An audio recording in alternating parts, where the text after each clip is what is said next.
Hello, and thank you for joining us for today's broadcast. This broadcast is a product of Shry Media, LLC. Unauthorized use, sale, or redistribution of this media in any form is strictly prohibited without the express written consent of Shry Media. Radio and television mediums are encouraged to reach out. Thank you for tuning in. Enjoy the game.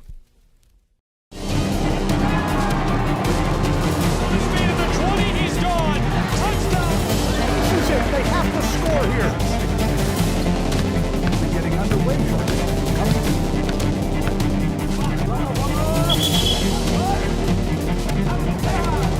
And Evian, walk-off home run.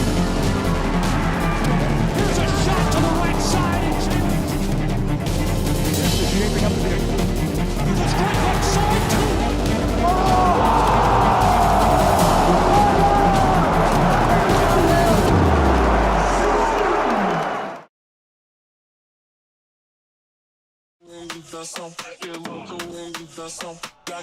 Welcome to Kingsport, Tennessee, and inside of Hunter Wright Stadium. Gabriel Shry, Gary Justice, glad you're with us.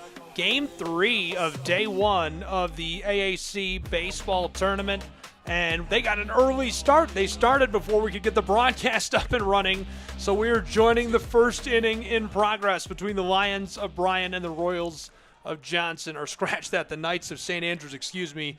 So glad you're with us. Gary, what a start. Yeah, Murillo bounced out 6-3. Santucci singled to center. Then Wilson lined out to second base. It's two balls and no strikes on Sambito. That one zipped down inside for strike one, count 2-1. Set the defense for the Bryan. It's Stradley in left, Ramsey in center, Cook in right. Sabo's at third, Morton's at short, Campos is at second base. Kuriko is at first and Warden's behind the bump. Allman on the hill. This one is dropped in and evens our count at 2. Jacob Allman fifth in the AAC with a 3.33 ERA, 7 wins, 3 losses. This is his 20th appearance. Got 3 complete games, 2 shutouts, 83 and a 2/3 innings pitched, 89 strikeouts, and opponents only hitting .229 off the right-hander. And he's going to punch him out to retire the side as we head to the bottom of this inning in Kingsport, Tennessee. We're scoreless.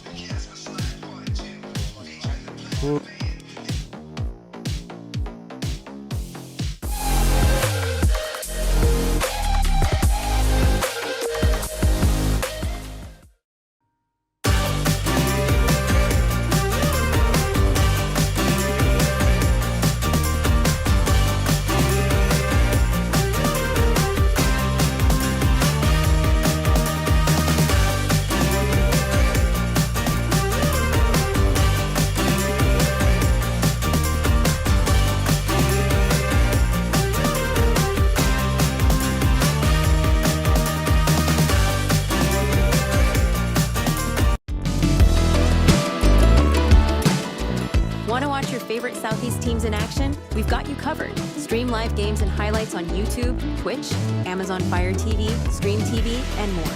For all the details, visit our How to Watch page at sesnsports.com. It's your one-stop guide to catching every play, every time, wherever you are. The Southeast Sports Network, bringing the game to you anytime, anywhere.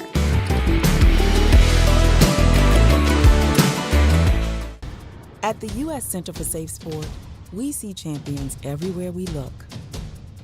In every sport, on every court, we're building a foundation to ensure all athletes are safe, supported, and strengthened. At the U.S. Center for Safe Sport, ending abuse is not just our job. It's our promise.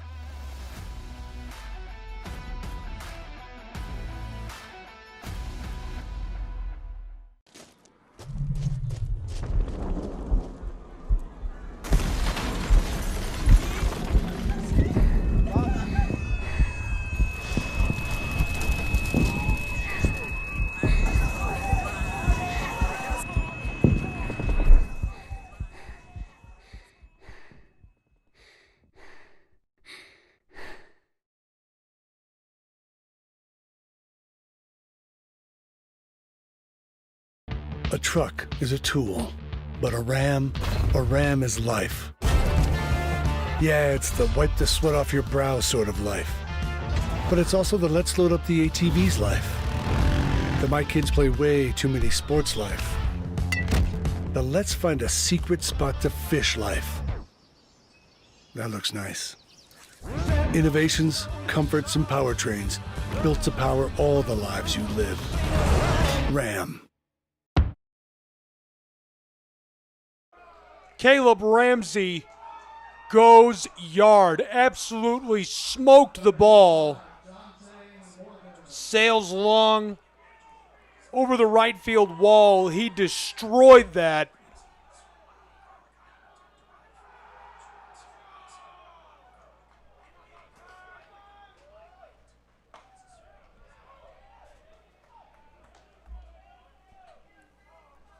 And so 1-0 Bryan College Lions in Kingsport, Tennessee in the bottom of our first. Unreal. What an odd start to this game. They start the game early, hustle to get us going, smoked a home run in the bottom side of the first inning. 1-0 Bryan College Lions. Welcome if you're just joining us. We're just joining us too. It is moving quick here.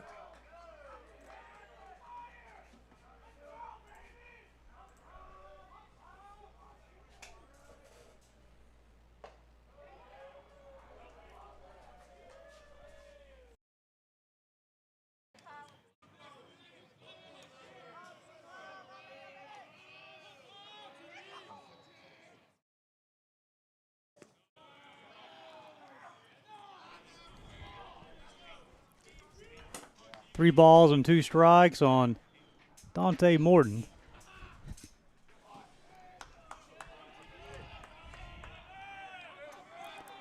Angel De La Cruz waits on deck. Swung on, hit past the third baseman.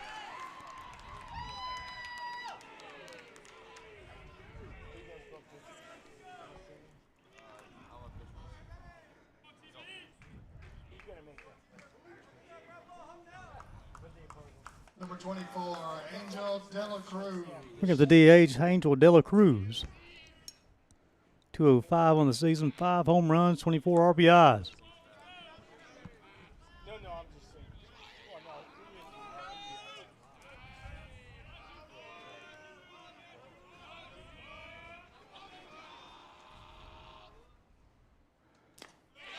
He'll pass the catcher, allow the runner advance.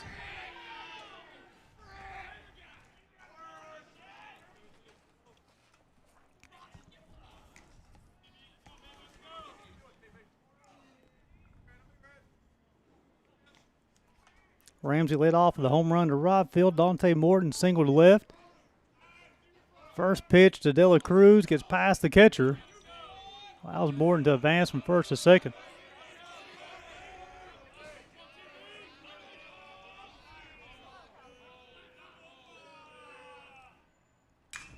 Swung on, fouled off. That was Ramsey's 9th home run of the season. Morton coming to the game hitting .402, 18 home runs, 50 RBIs, a .515 on base percentage. That went up.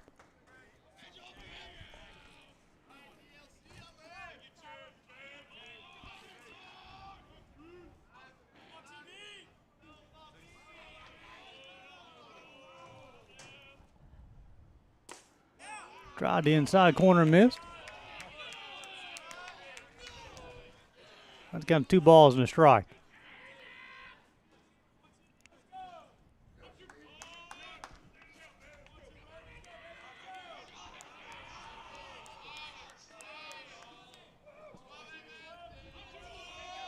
Two one. Got on his hands, excuse me, swing. It runs a count of 2 balls and 2 strikes.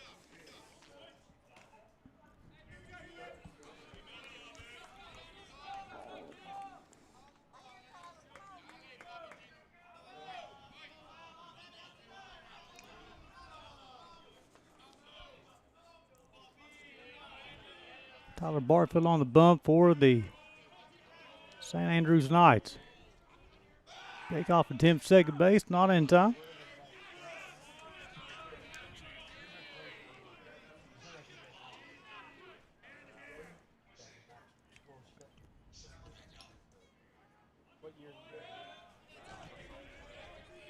Dela Cruz and Cade Cook. Bill Kurko will hit as well. Got him on the wrist, but hit by a pitch. So Ramsey led off with a home run, single by Dante Morton. Dela Cruz was hit by a pitch, bring up Cade Cook. 310 on the season, 10 home runs, 26 RBIs, a 423 on base percentage. Now batting number 26, Cade Cook.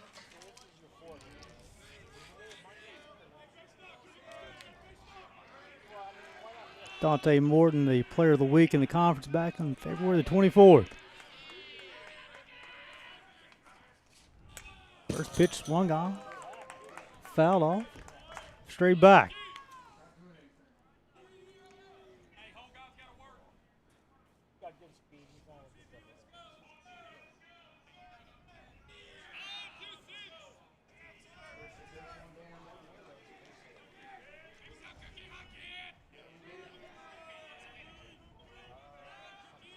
Oh, 1.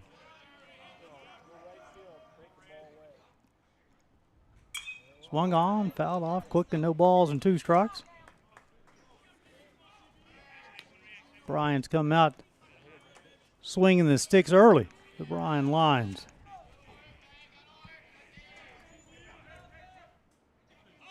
These two teams did not play during the regular season. First match of this season between the two. Fastball high and outside. I run the count to 1 ball and 2 strikes.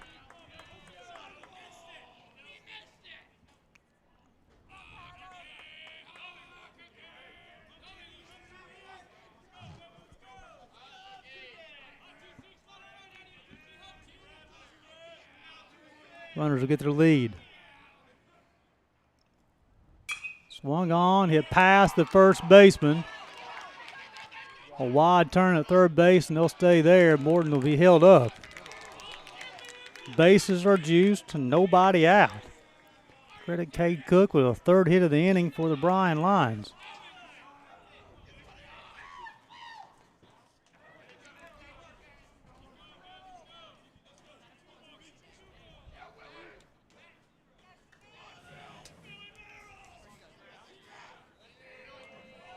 Now batting number 44, Will Curcio.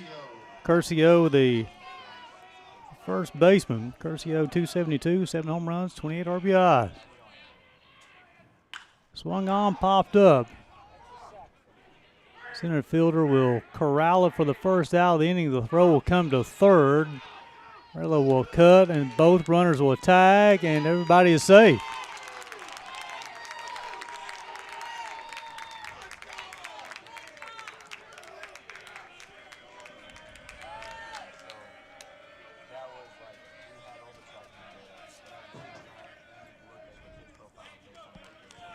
Bring up Cyrus Campos.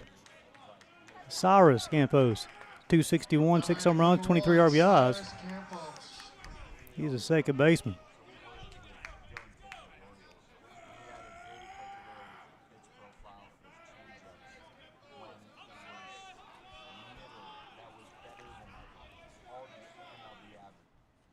First pitch, outside corner, strike 1.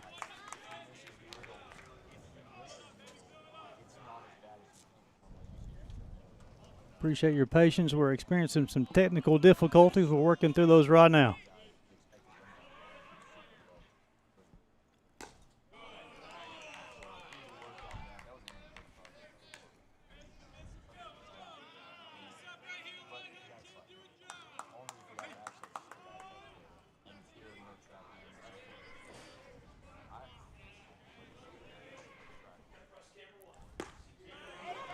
Outside corner, strike 1.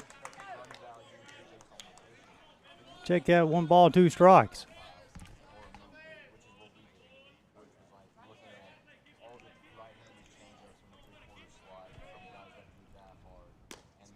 Outside corner and misses. Barfield, 372 on the season. ERA 6-1, 14 appearances, 11 starts, 4 complete games. Got a shutout, 72 2/3 innings. Pitching out punch outs. Opponent's in 237 off the right-hander. 2-2. Swung on, fouled off, held on to. That'll be the second out of the inning. Bring up Garrett Warden, the catcher.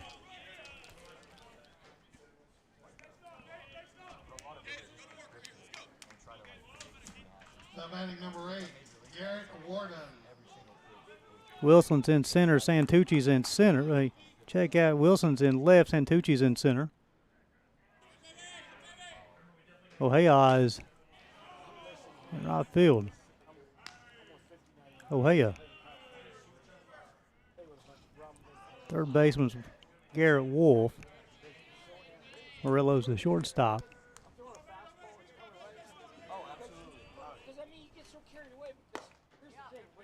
Caught the outside corner. He was count 1 ball, 1 strike. But Warden's able to reach. Then Logan Stradley, the second baseman, will hit.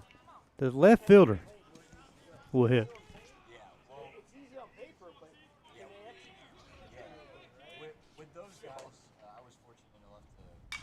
Swung on, foul off.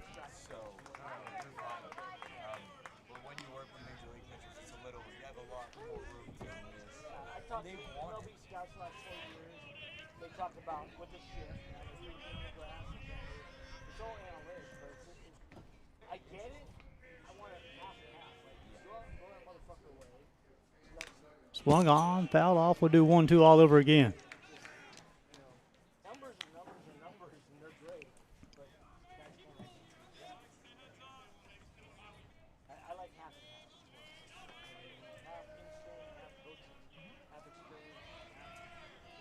One, two.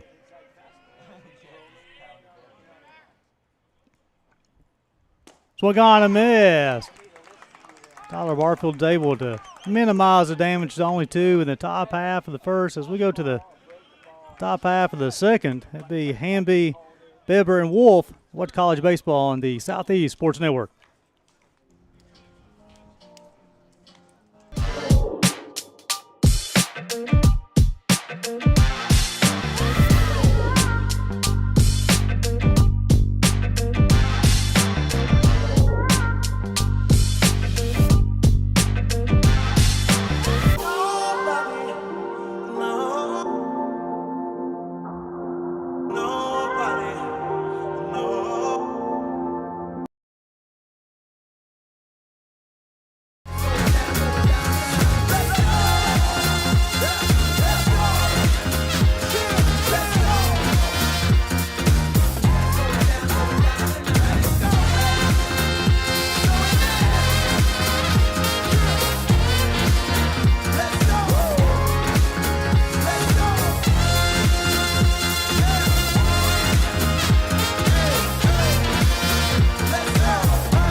Welcome back to Kingsport. We go to the top half of the second inning.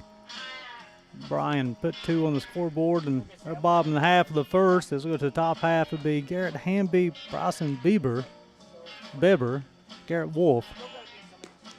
Defensively for Bryan, Line, Stradley in left, Ramsey in center. Cooks in right, Sablos playing third, Morton the second, Campos, second baseman. Bill Carousel is not the first baseman, and Garrett Warden is the catcher. Jacob Allman will toe the rubber for the second time today.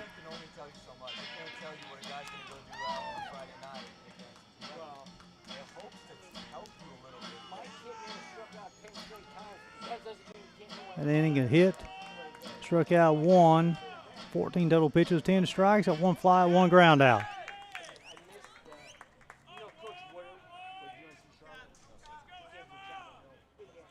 Hamby, the second baseman, lead things off. Swung on, hit to the shortstop. He'll field, throw across the diamond in time. Retire Garrett Hamby 6-3.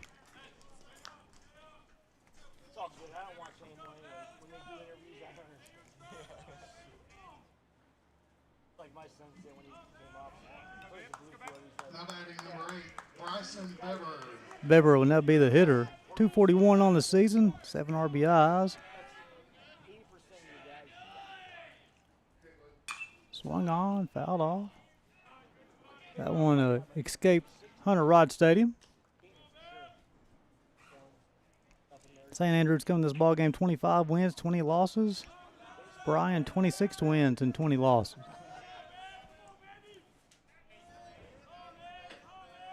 Oh, 1. Off-speed pitch, outside corner, strike 2. Allman doing a nice job of pounding the zone.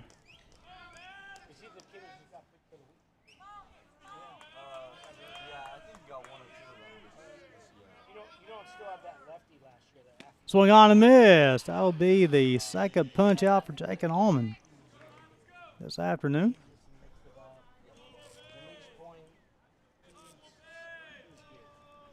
The batter's number 9, Garrett Wolf. Garrett Wolf, the third baseman.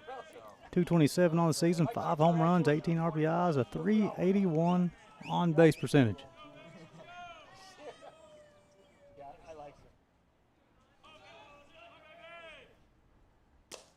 Fastball inside, 1 ball, no strikes.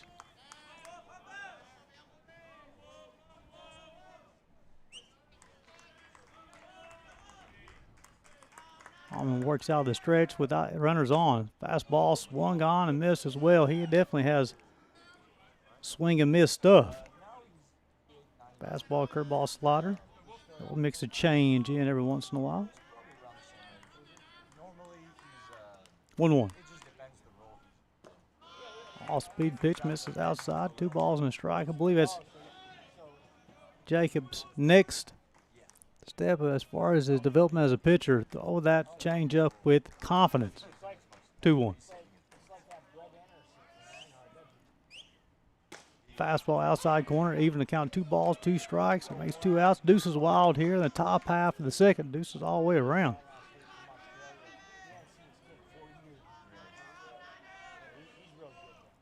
Two.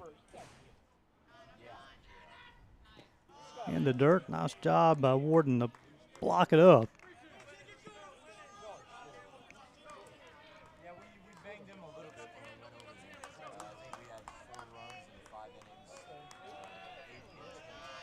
Full count upcoming.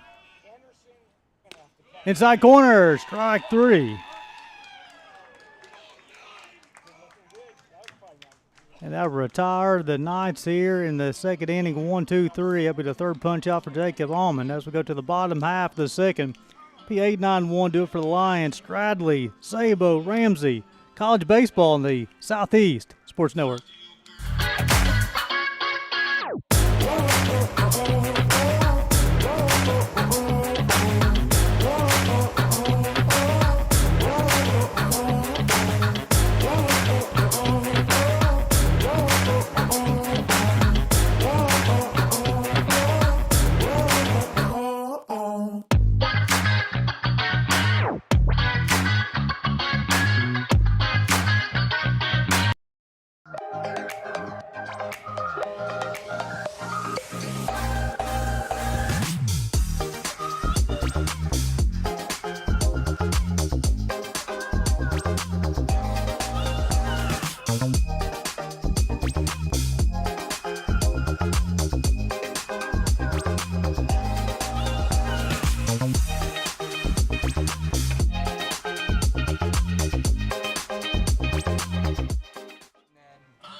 Welcome back to Hunter Rod Stadium. As we go to the bottom half of the second, Tyler Barfield will toe the rubber for the second time today.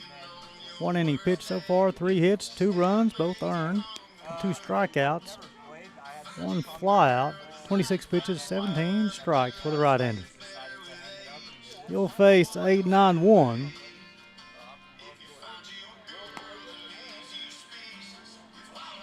Appreciate you guys spending your Tuesday afternoon with us here on the Southeast Sports Network for college baseball. Gary Justice, Gabriel Straub bringing you today's action. Number 11,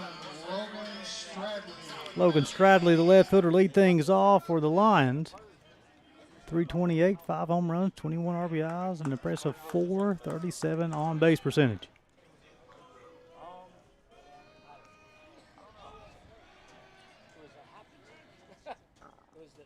Fastball outside corner, strike 1. Doing a nice job of staying ahead of the hitters.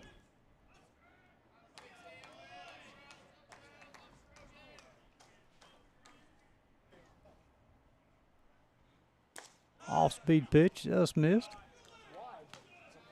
He was a count 1 ball and 2 strikes. Check. We'll check that 1 ball, 1 strike.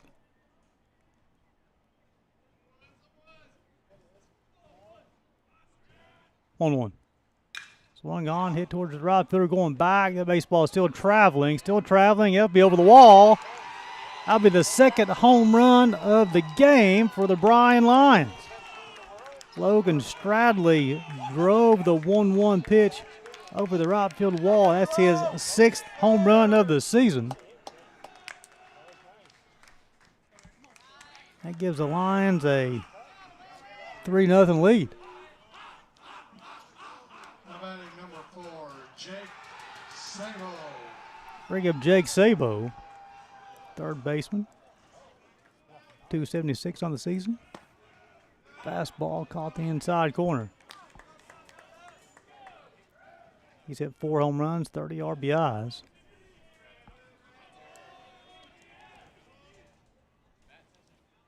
Swung on, hit to pass the second baseman. Back-to-back base hits for the Lions. And they're in business once again. Coming to the ball game, Barfield only allowed 2 home runs all season long. He's allowed 2 in the first 2 innings. Be the 5th hit of the day. Caleb Ramsey, the first pitch he saw in the bottom half of the first, he drove it to the right field wall.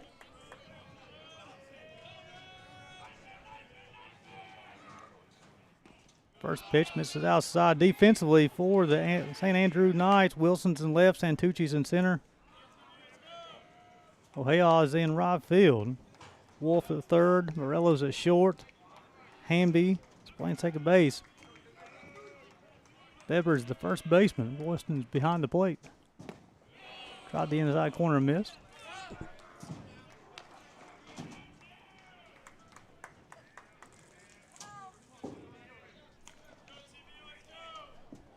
You see Jake Sabo getting his lead from first base. 2-0. Swung on, fouled off. Got to count 2 balls and a strike.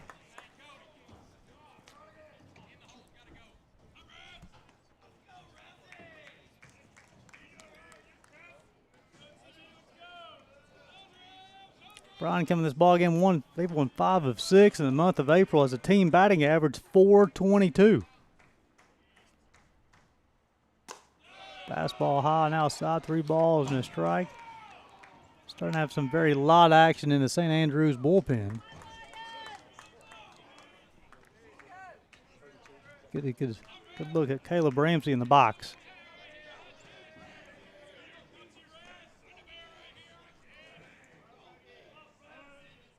(3-1). Swung on, hit to the shortstop Morello. He'll field, go to the second baseman for 1, not in time for 2. So the fielder's choice will be the first out of the inning, allow Ramsey to remain at first base, and I'll bring up Dante Morton. He singled to left field his first time.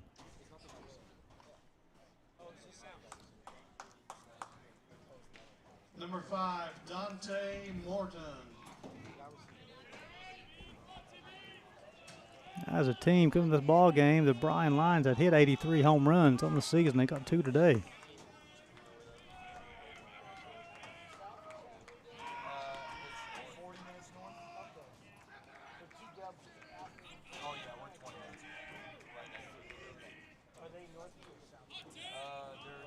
Ramsey got his lead from first base. Pitch misses outside. Ramsey at first. He stole 10 bases this year in 14 attempts.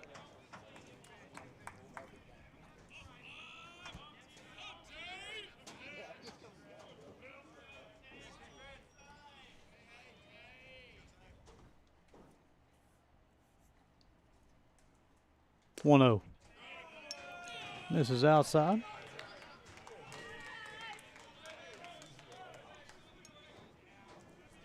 Rams would be Morton and then Angel De La Cruz.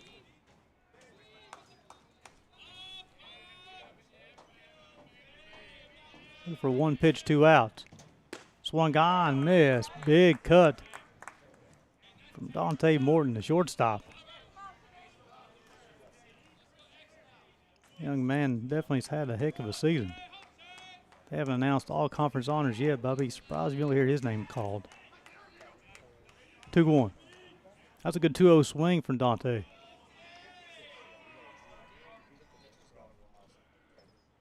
Runners on the move, the pitch, the throw, not in time. And Ramsey on the stolen base will stay there.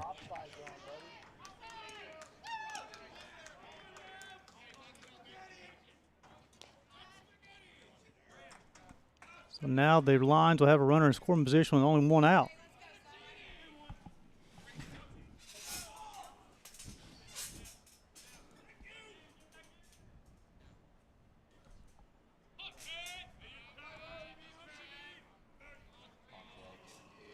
Three balls and a strike on the shortstop.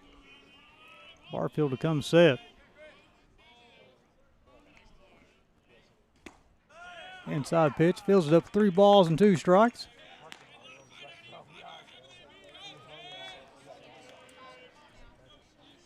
Ramsey will get his lead from second base.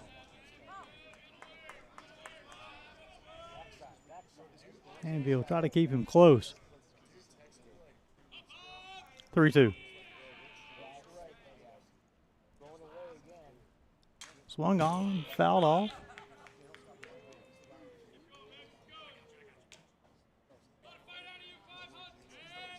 Ramsey getting a good lead off second base, with only one out.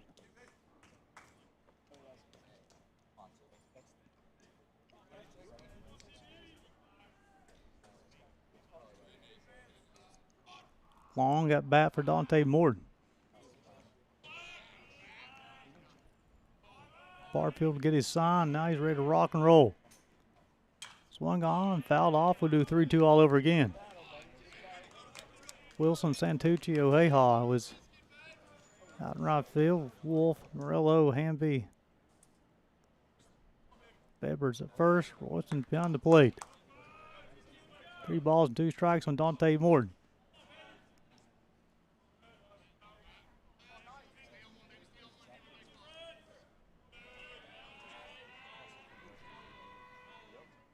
Two. Swung on, fouled off, nice AB by Dante Morton. Going into the ball game, had 164 at bats and only struck out 24 times. You can see the reason why. That man battles up there. Doesn't give in.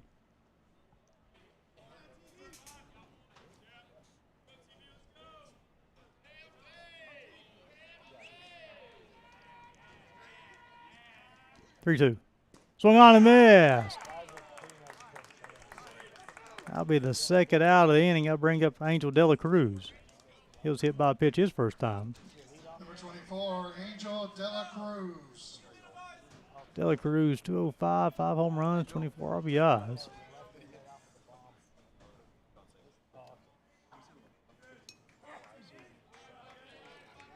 If he's able to reach, then Cade Cook will hit here in the second inning. Second time through the lineup already for the Lions.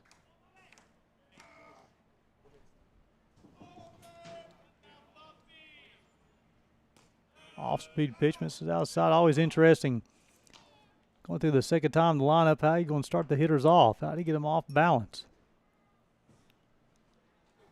Barfield trying to show a little more of the repertoire. Trying to pitch backwards. 1-0. Swung gone, fouled off. That one coming close to the press box. Good view at the Bryan Lions DH. Good looking hitter.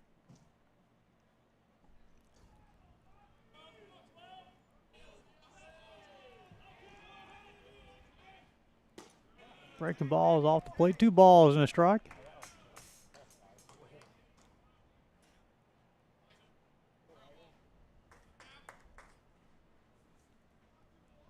Game 3 of the afternoon. U Pike beat CIU 3-2. Milliken beat Bluefield 8-2. We're at the bottom of the second. Bryan leading St. Andrews 3-0. Swung on, popped up. Murillo will go out.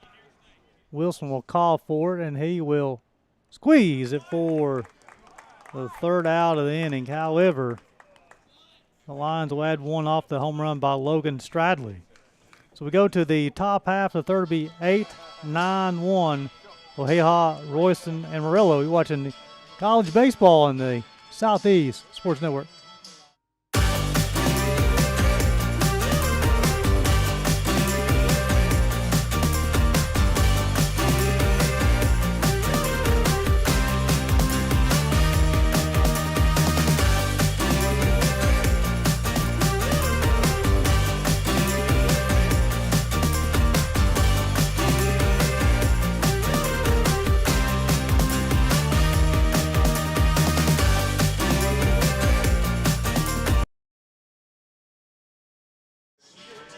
Welcome back to Kingsport, Tennessee. As we go to the top half of the third, Jacob Allman will toe the rubber for the third time today.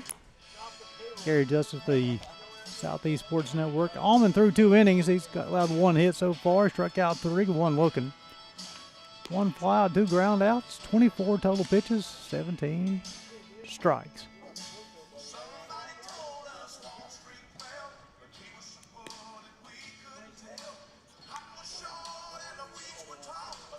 Eight, 9-1 do it in this half of the third for the Knights of St. Andrews. Bryan coming to this ball game, and they're with 26 wins. Their batting average is .333. ERA's at .362. And they'll average about 7 Ks per ball game in their wins.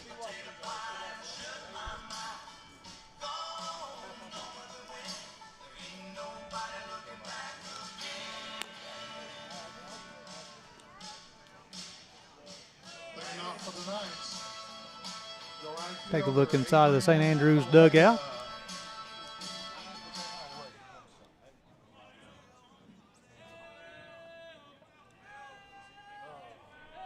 The right fielder, Adrian Oheha.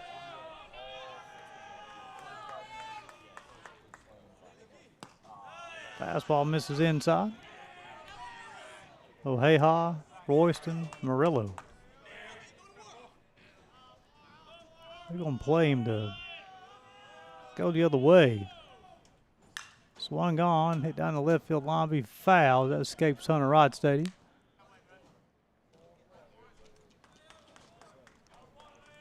Count to even a 1 ball, 1 strike.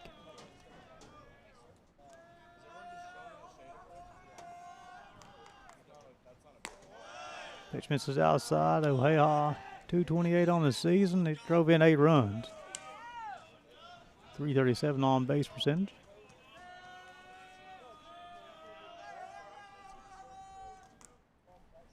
Swung on, hit down the left field line, slicing foul.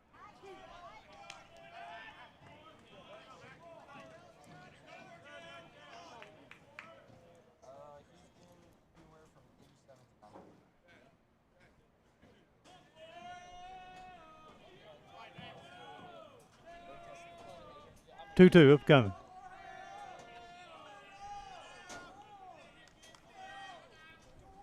Fastball high and outside.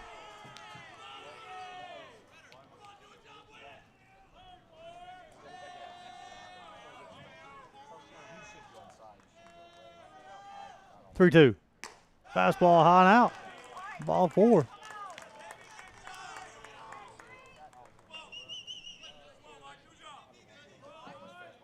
Catcher, Michael Royston. Look at the catcher, Michael Royston.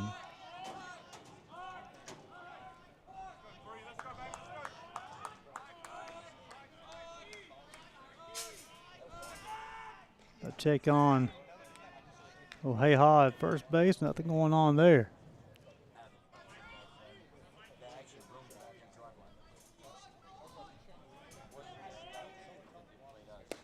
Fastball down the pipe there. No balls and strike on the catcher, Michael Royston.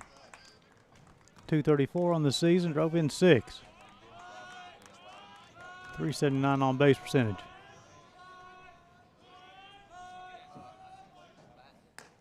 Fastball outside.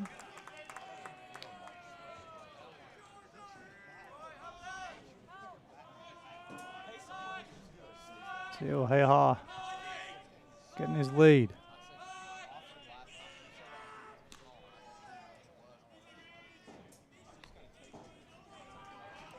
After Royston, it'll be Cesar Murillo.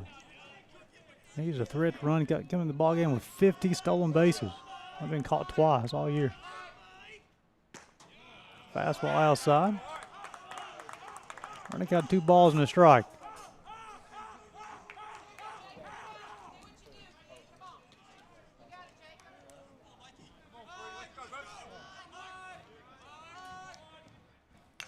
Swung on, fouled straight back.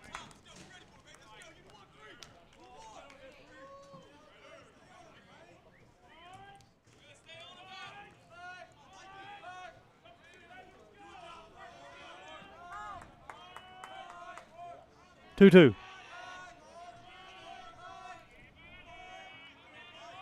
Runner's on the move to throw, will not be in time. Ball 3 on Royston. Fills up the count. Gotta win, Allman.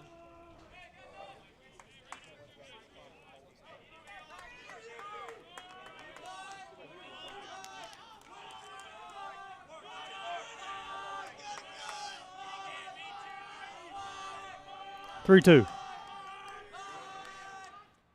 Swung on, popped up towards Ramsey in center field. He'll make the grab. The tag, the throw will not be in time. It'll allow Heha to advance from second to third. Bring in Murillo. He bounced out 6-3 his first time. The shortstop, Cesar Murillo.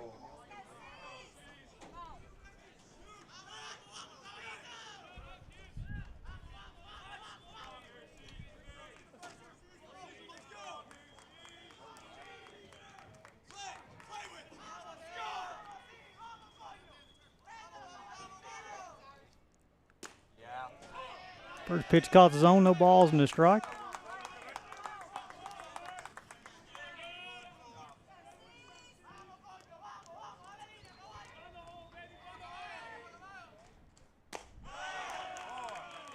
Even they got 1 ball, 1 strike.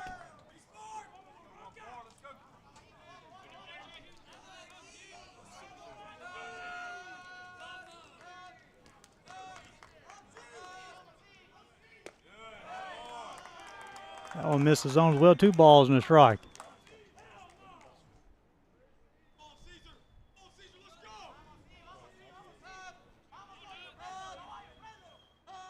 Santucci will follow Murillo. Swung on, hit down the left field line. It'll be a base hit.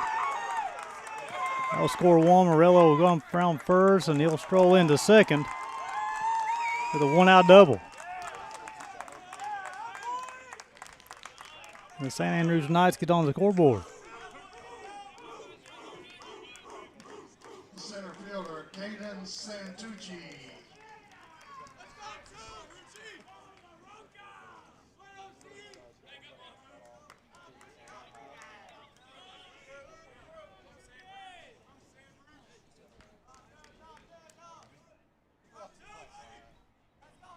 Bring up Santucci. He singled to center his first time.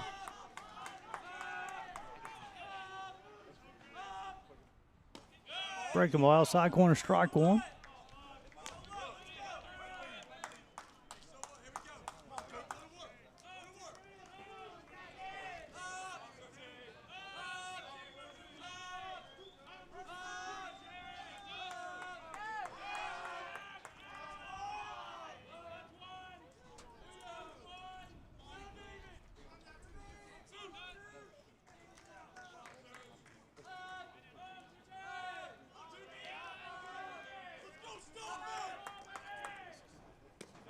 Break the ball, misses.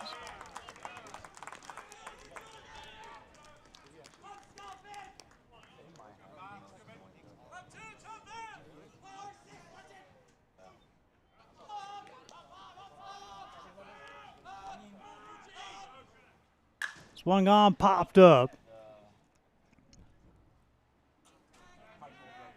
Stradley will field the baseball.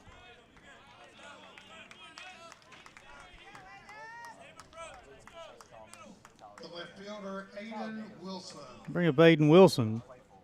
He lined out to second base his first time. Well, led off the inning with a walk. Royston flew out to center. Morello doubled, and Stantucci flew out to left.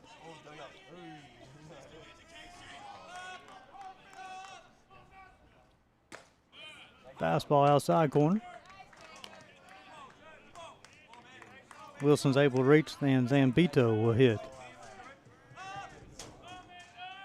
Our apologies, we do have a camera down. We'll work on that between innings. Off-speed pitch, swung on and missed, runs the count to no balls and 2 strikes.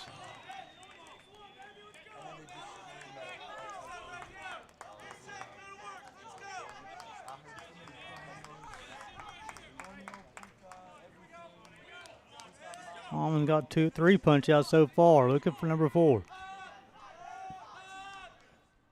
Swung on, no, excuse me, just outside, ball 1. 1 ball, no strikes.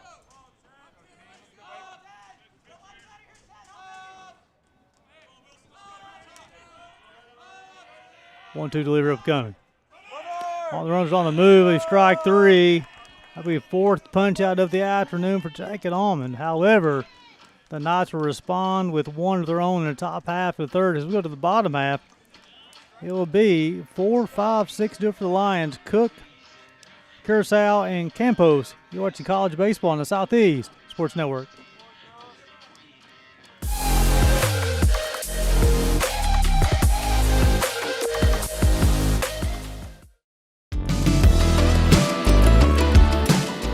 Want to watch your favorite Southeast teams in action? We've got you covered. Stream live games and highlights on YouTube, Twitch, Amazon Fire TV, Stream TV, and more. For all the details, visit our How to Watch page at sesnsports.com. It's your one-stop guide to catching every play, every time, wherever you are. The Southeast Sports Network, bringing the game to you anytime, anywhere.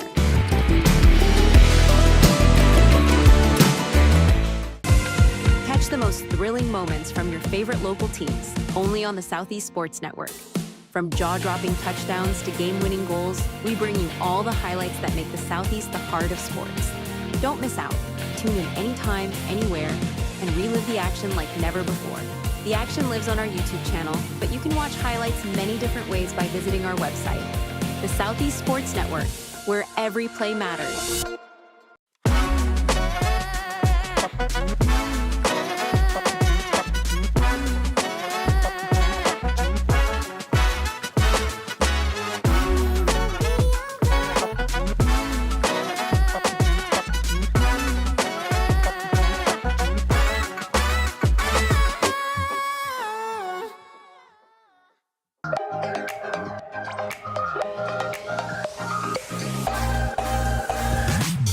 Softball tournament across town. Columbia 8, Truett McConnell 6. That's a final. Welcome back into Hunter Rod Stadium as we go to the bottom half of the 3rd. The right fielder, Cade Cook. Cook lead things off. He singled right field his first time.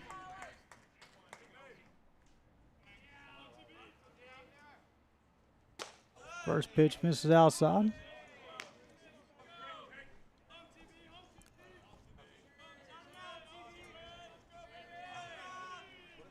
Barfield towing the rubber for the 3rd time. Breaking ball just missed. Through 2 innings, 5 hits, 3 runs, all earned, 3 punch outs. 2 flyouts, 1 ground out, 49 pitches, 31 strikes.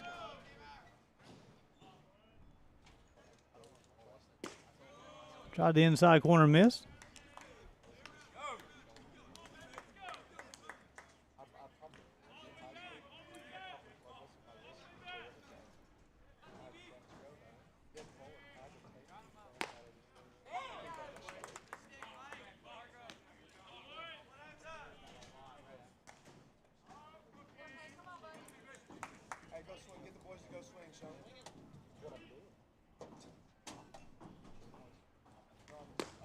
Caught the outside corner. Fields up 3 balls and 2 strikes.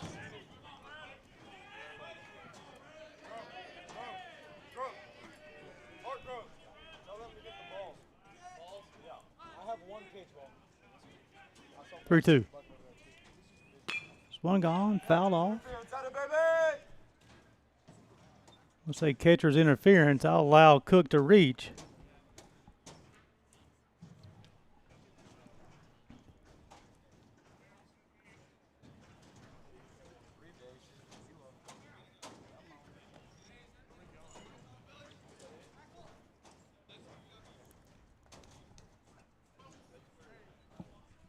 First baseman Will Curcio.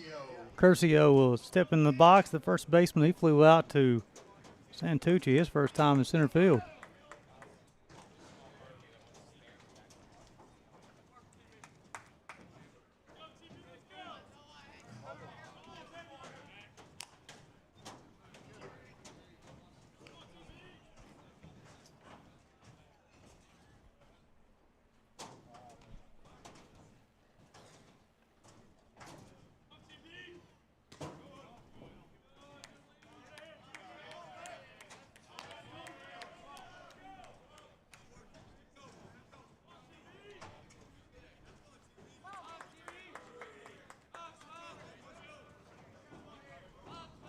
One, 0.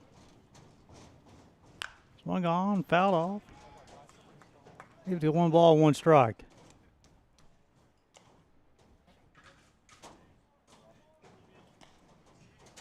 See Cade Cook getting his lead from first base.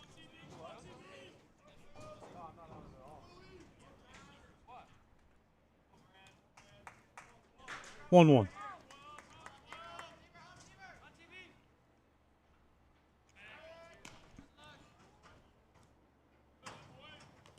With a catcher interference, that means the Bryan Lions have had the leadoff hitter on in all 3 innings so far.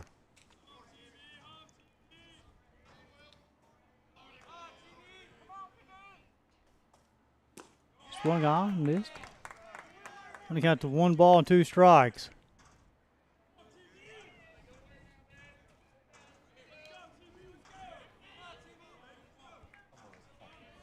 Campos waits on deck.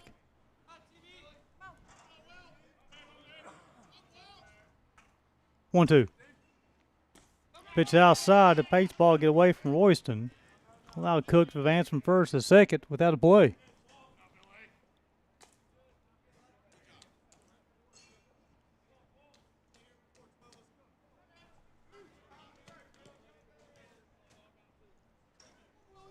Nice attendance for this afternoon's ball game.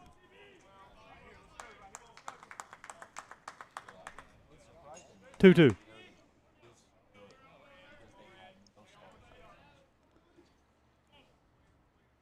Barfield a rock and fire. Fastball just misses his zone. Fills up 3 balls and 2 strikes.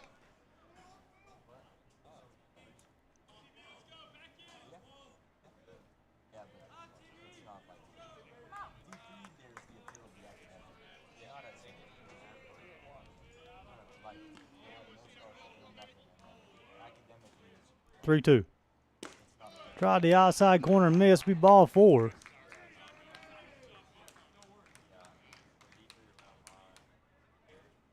First free pass issued by Tyler Barfield this afternoon. Cyrus Campos, the second baseman, he struck out in the first inning.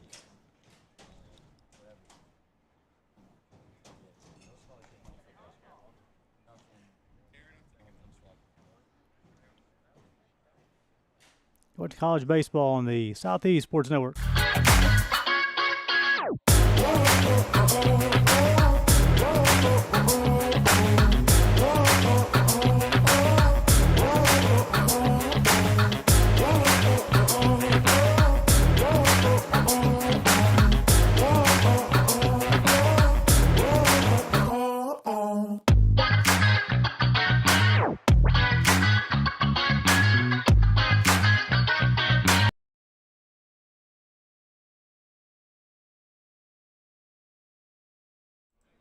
Welcome back to Hunter Rod Stadium.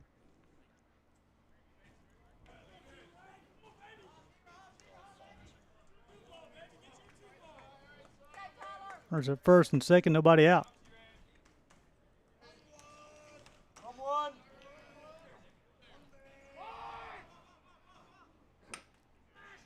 Shows bunt, pulls it back.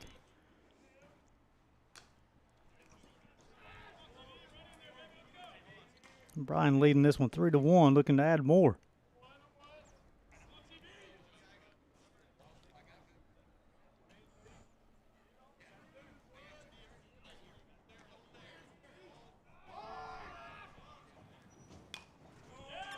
Shows bunt.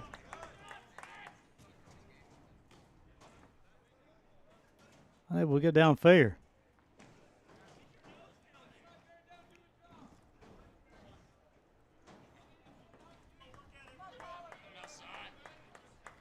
One.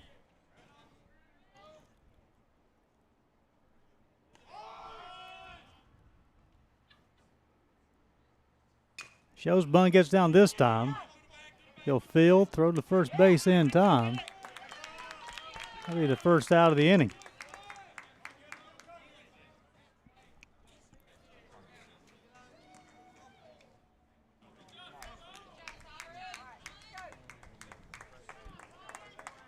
They'll bring up Garrett Warden, the catcher. He struck out in the first inning.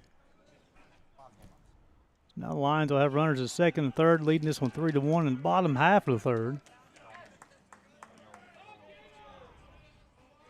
Infield playing in for the Knights.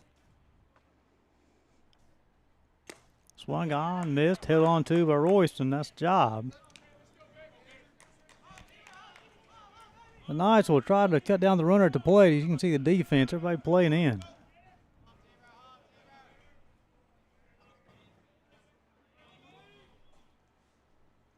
Oh, 1. Swung on, hit foul down the right field line.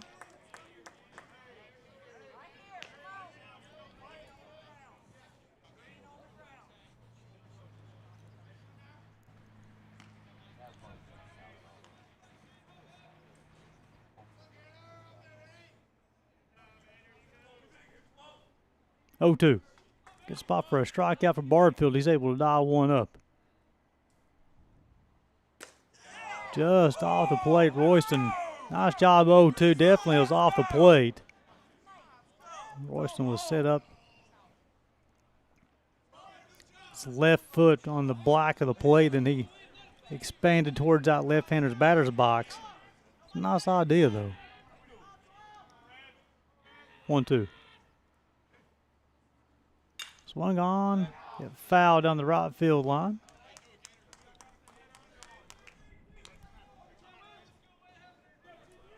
We'll do 1-2 all over again.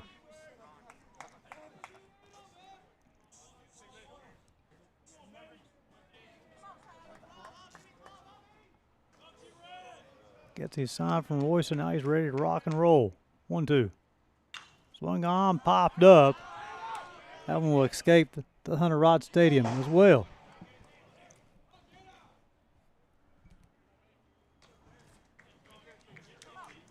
Appreciate you spending your Tuesday afternoon with us here on the Southeast Sports Network. Gary Justice, Gabriel Schry.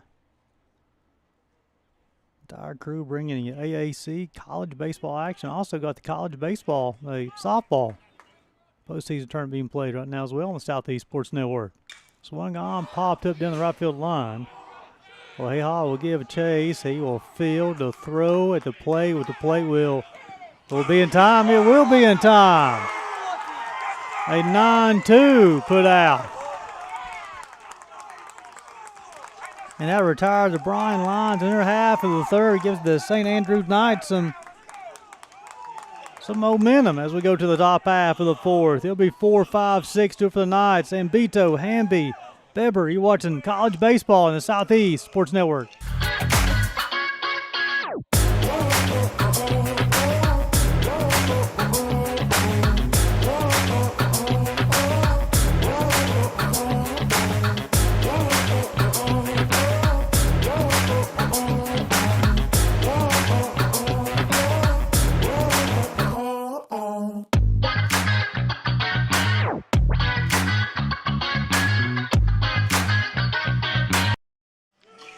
Welcome back to Hunter Rod Stadium as you're looking inside of the St. Andrews Knights dugout.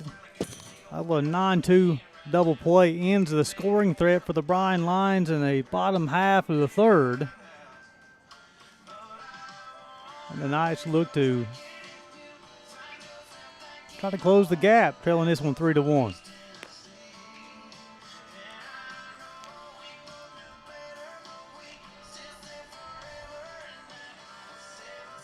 Jacob Allman will toe the rubber for the fourth time today. He's allowed 2 hits, 1 run. It was earned. Struck out 4, walked 1. 3 flyouts, 2 ground outs on 47 pitches, 29 strikes.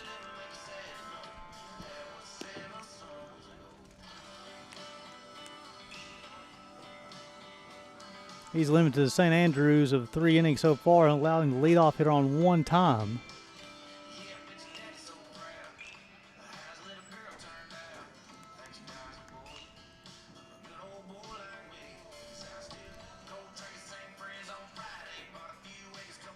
Knights scored their run in the third. Bryan scored 2 in the first, 1 in the second. They've hit 2 home runs, a couple of their runs. Caleb Ramsey led off game the home run. And then they also, Bryan led off the bottom of the second. Logan Stradley hit a bomb, both of them over the right field wall.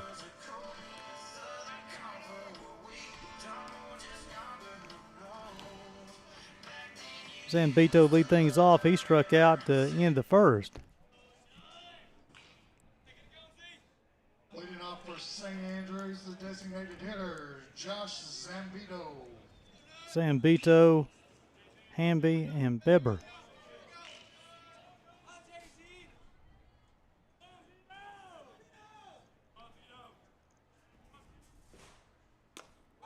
First pitch misses inside.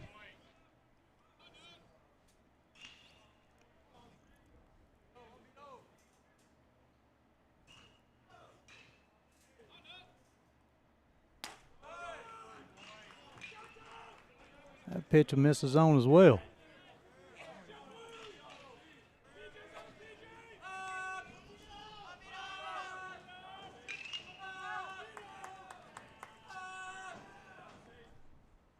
Swung on, fouled off. We'll do 2-1 upcoming.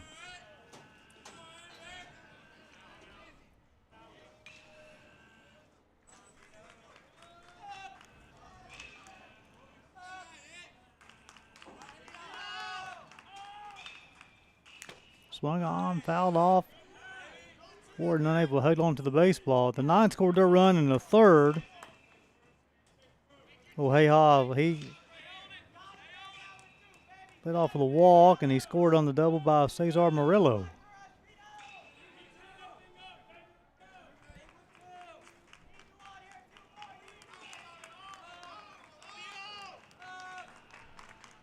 Two. Swung on, fouled off.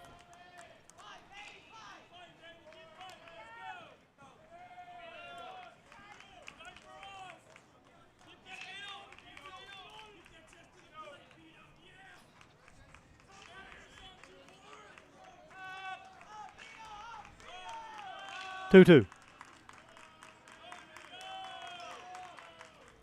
Swung on and missed. Jacob Allman with another punch out.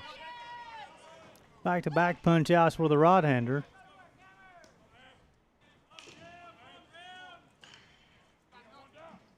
Give him 5 on the afternoon. Here comes Garrett Hamby. He bounced out 6-3 to lead off the second inning.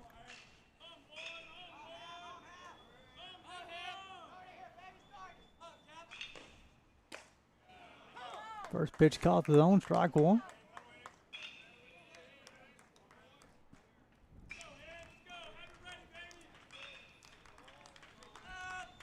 Oh, 1. Breaking ball, misses inside. Even to count 1 ball, 1 strike.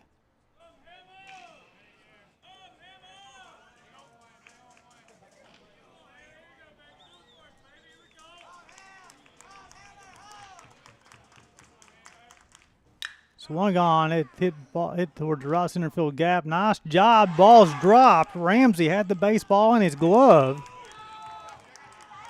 and just dropped it. That'll be an E8.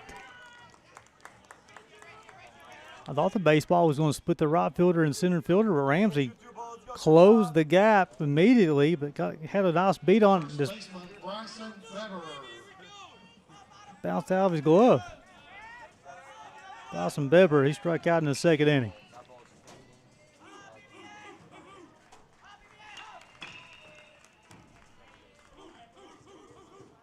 Swung on to hit towards the right fielder. Cook will go back, set his feet, he'll make the grab.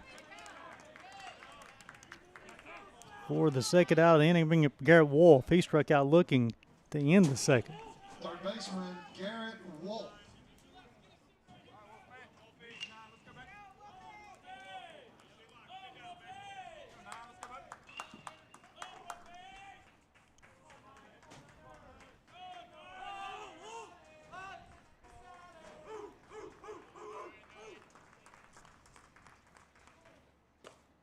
Break the ball, misses outside, 1 ball, no strikes. Hamby getting a short lead at first base. Attempted 5 stolen bases on the season, has been successful 4 times. Got the outside corner, he was counting 1 ball, 1 strike.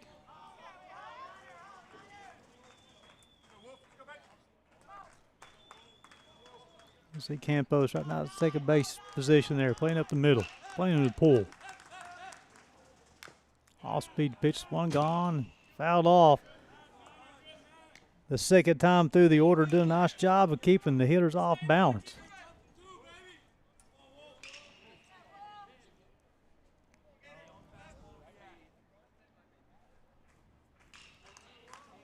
One, two. Swung on and missed. That'll be the 6th punch out of the afternoon for Jake Allman, and he will retire the side in the top of the 4th. As we go to the bottom half of the 4th, 8-9-1, Stradley, Sabo, Ramsey, College Baseball, Southeast Sports Network.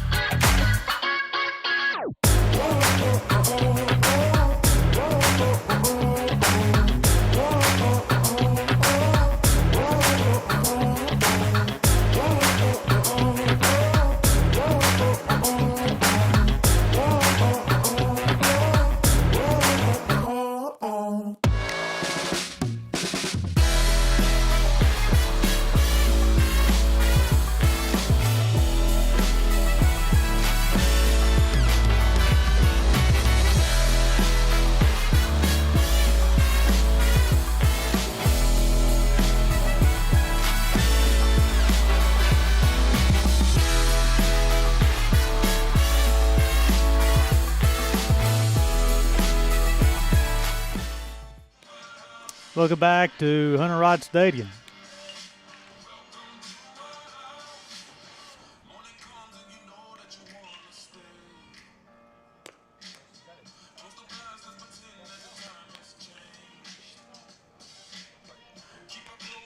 Tyler Barfield will toe the rubber for the 4th time today. Allowed 5 hits, 3 runs, all earned, walked 1, struck out 3.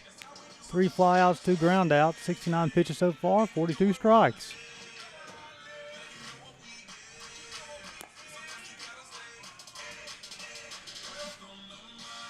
Leading off of the line, it's the left fielder, Logan Stradley.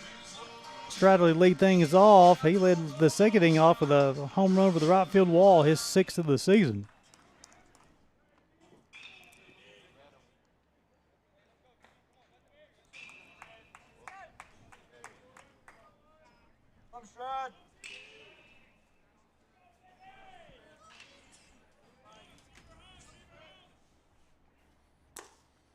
Pitch misses outside, 1 ball, no strikes.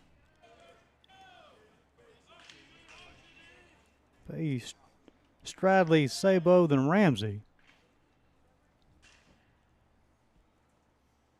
All-speed pitch, swung on and missed.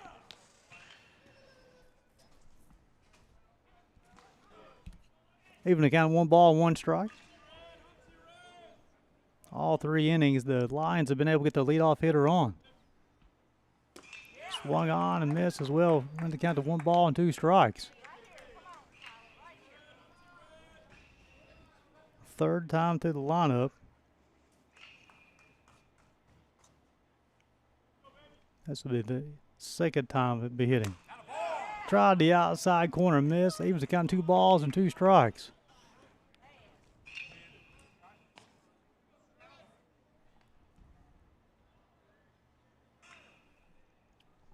Two.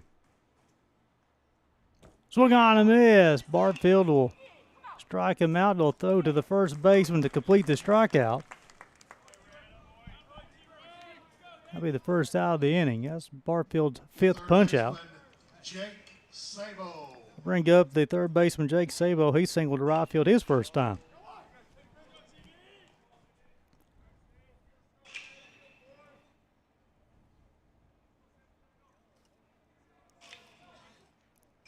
You see Tyler Barfield on the bump. On the baseball wheel today. Pitch misses outside. 1 ball, no strikes. After Sabo will be Caleb Ramsey.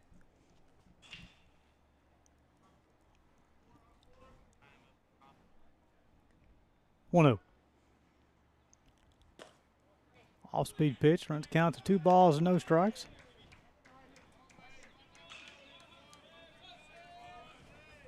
Got pitchers up in the nice bullpen just in case. Breaking ball, caught the inside corner that time. Runs count 2 balls and a strike. Have to stay confident with that pitch.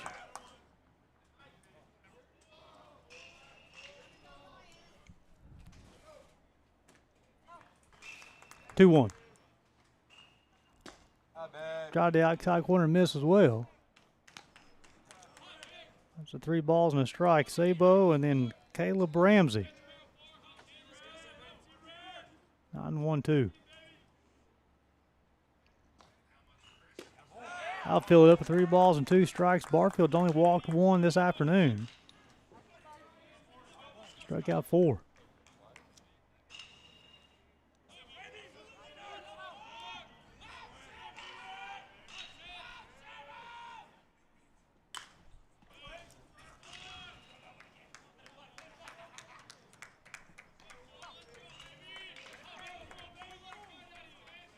We'll do 3-2 all over again.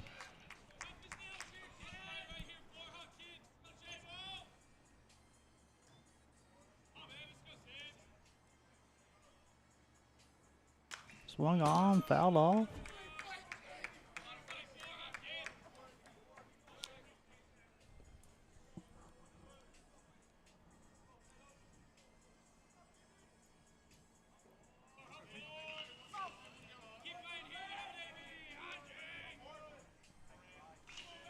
Three-two. Swung on and miss. That'll be the 5th punch out for Tyler Barfield. Center fielder Caleb Ramsey.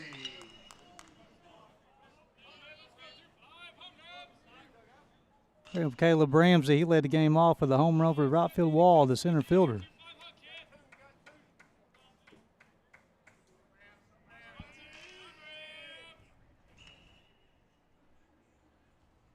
Swung on, hit the first baseman, he'll field.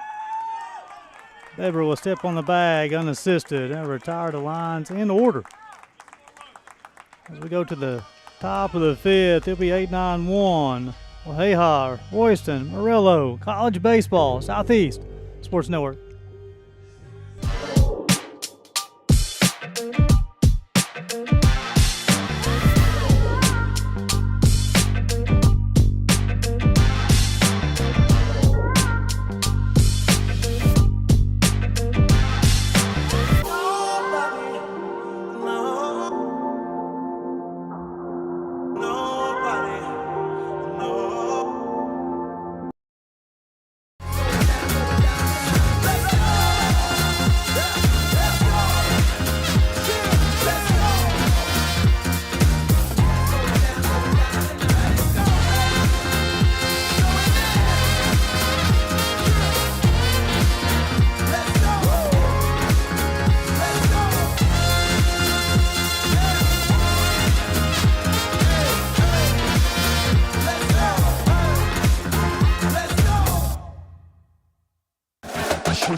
Welcome back to Hunter Wright Stadium.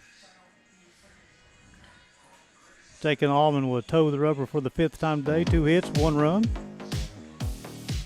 Got the fans up in the stands enjoying a little AAC postseason baseball. Catching some rays this afternoon. Look at somebody forgot the sunscreen. Sun's out, guns out.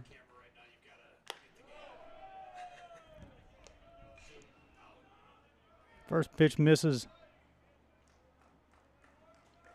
He walked and scored his first time up. He got 2 balls and a strike.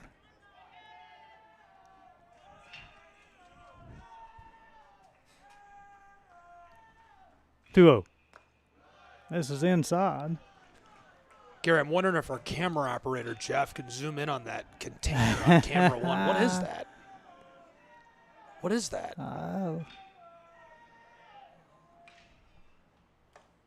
Caught the outside part of the plate, 3 balls and a strike. Is that like stick 'em? Is that like did we just catch him cheating? I don't know. They're just putting it right in camera. Yeah, here you go, guys. Got the outside part of the zone. Nice job. Runs got 3 balls and 2 strikes. Allman's only walked 1 this afternoon. 61 pitches, 40 strikes through 4.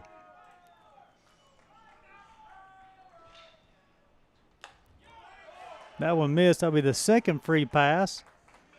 And he's walked the right fielder for the Knights both times to bring up the catcher, Michael Royston. He flew out to Ramsey his first time. Michael Royston.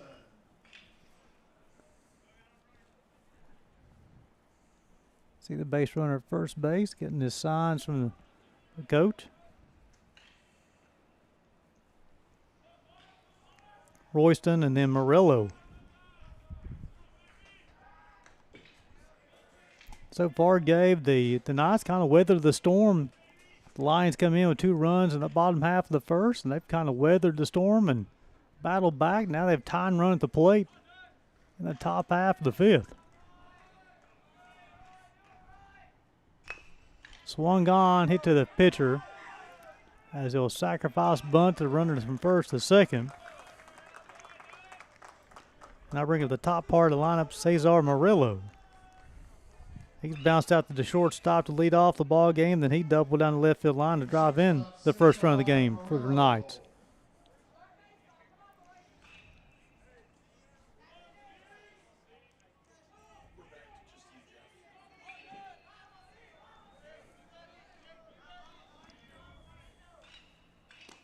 Off-speed pitch, Murillo caught the zone. The balls and strike speed, Murillo, then Santucci. Coach Fox has done a nice job of keeping his ball club focused into the ball game today. Tried the outside part of the plate, missed. So this will be the 3rd time through the lineup for the St. Andrews Knights.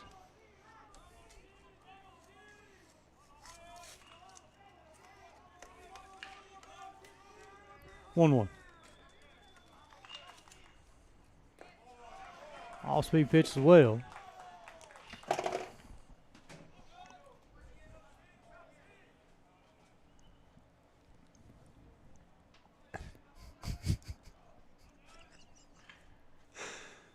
We just put a camera on a fridge. Swung on. Bang! Wow. Oh, baby, he bloops that into center. And on the bag over at 1. Murillo squared that baseball up. He's hit the baseball all 3 times. He's come to the plate today. He's hit it hard. That's his second base hit. Don't look now, but then again, we're talking about the Knights. They've weathered the storm, gave the tying runs on first base, the fastest man in the AAC, leading the way with 50 stolen bases. And Caden Santucci, the center fielder, is now batting. 50 stolen bases is quite the stat line. Well, and he's only been thrown out twice.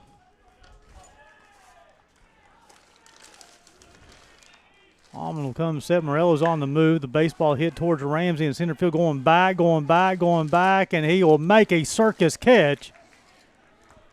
A run from third will tag and score. Nice job of Ramsey in center field. However, nice job by Santucci to drive the baseball, drive in a run. Closes the gap to 3-2.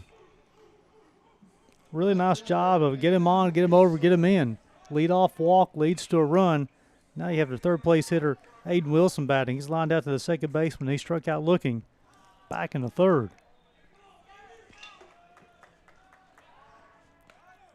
Then you have Murillo at first base. He got the speed. I would assume he's going to be on the move.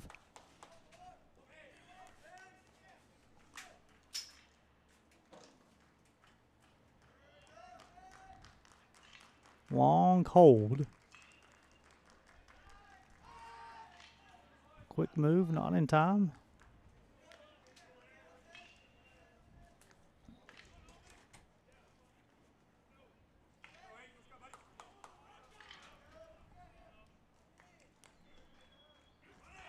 Murillo's on the move. The throw would not be made. That'll be number 51 of the season for Cesar Murillo. He's a walking double. With 2 outs, I wouldn't be surprised if he tries to swipe third if he has that opportunity. Sabo, the third baseman, to play close to the bag just in case. 1-0. One gone off the end of the bat, and that'll be foul. So with Murillo running at second base, caused Sabo, the third baseman, to lay a little bit closer to the bag than normally you would with 2 outs. So widens the gap between the third baseman and shortstop, so it leaves a little bit of spot here for Wilson to work with. And if it's a base hit, Murillo's going to score. 1-1. Caught the inside corner. Under 1 ball and 2 strikes. Almond on the afternoon's got 6 punch outs. About 3 hits, walk 2. Shakes off a couple of sounds from board, and now he's ready to go. Swung on, hit towards Ramsey in center field, going back. He's coming a lot of distance, and Caleb Ramsey is able to make the play. He never retired the St. Andrews Knights, however, they'll add 1 to their score total. We'll go to the bottom half of the 5th. 2, 3, 4 due up for the Lions. It'll be Morton, Dela Cruz, and Cade Cook. Watching college baseball on the Southeast Sports Network.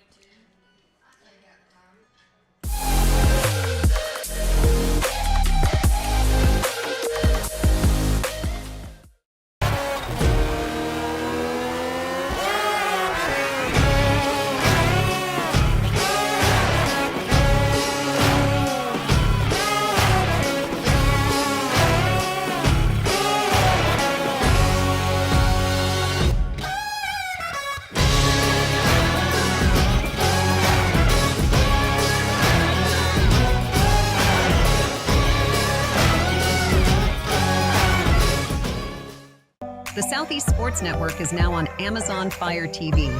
Now you can download the SESN app and watch on any Amazon-enabled device, such as your Fire Stick.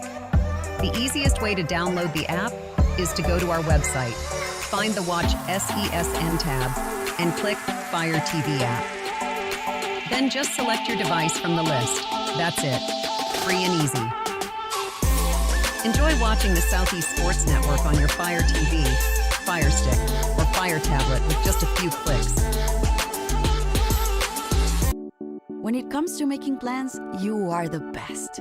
What about those barbecues you plan in detail for your family? Or your daughter's first costume party? it was out of this world. The same way you plan each detail for those moments, start planning to protect you and your loved ones from a natural disaster. Sign up for local weather and emergency alerts. Prepare an emergency kit and make a family communications plan. Protecting your family is the best plan you can make. A truck is a tool, but a Ram is life. Yeah, it's the wipe the sweat off your brow sort of life.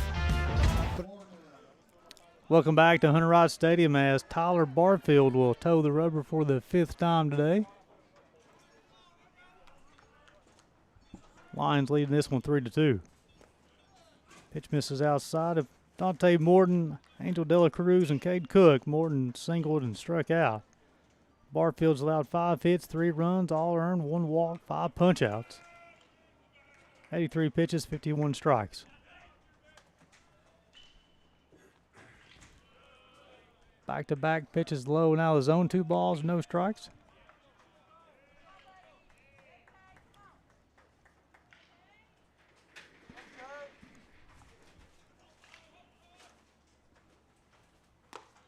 Hot outside, 3 balls and no strikes quickly on the shortstop for Bryan.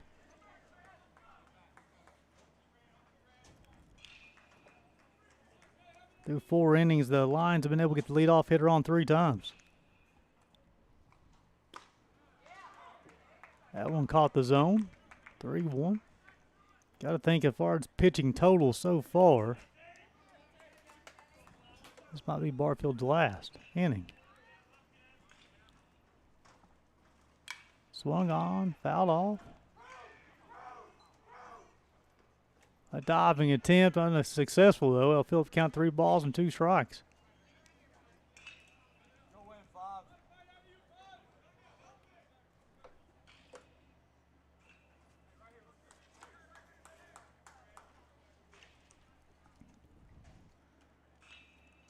I'll give Bepper a little bit extra time, gets hit at first base after that long run, and nice attempt.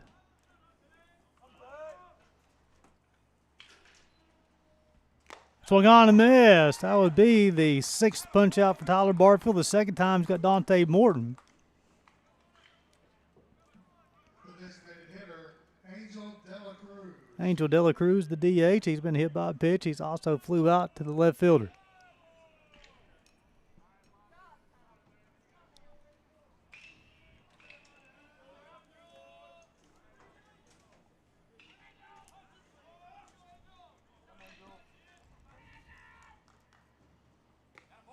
Off-speed pitch, got the outside corner. Strike 1 would be De La Cruz and Cade Cook.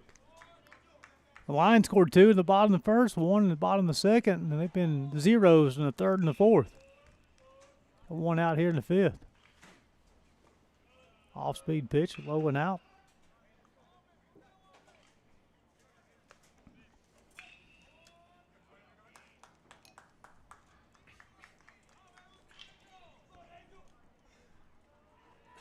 One.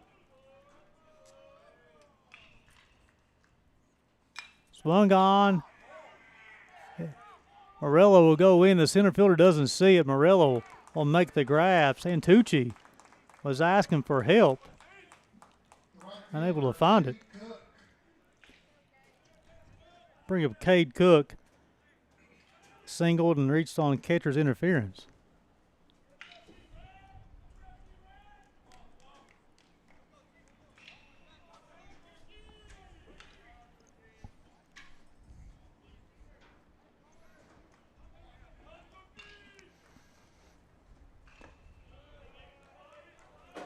Barfield has retired 7 straight batters.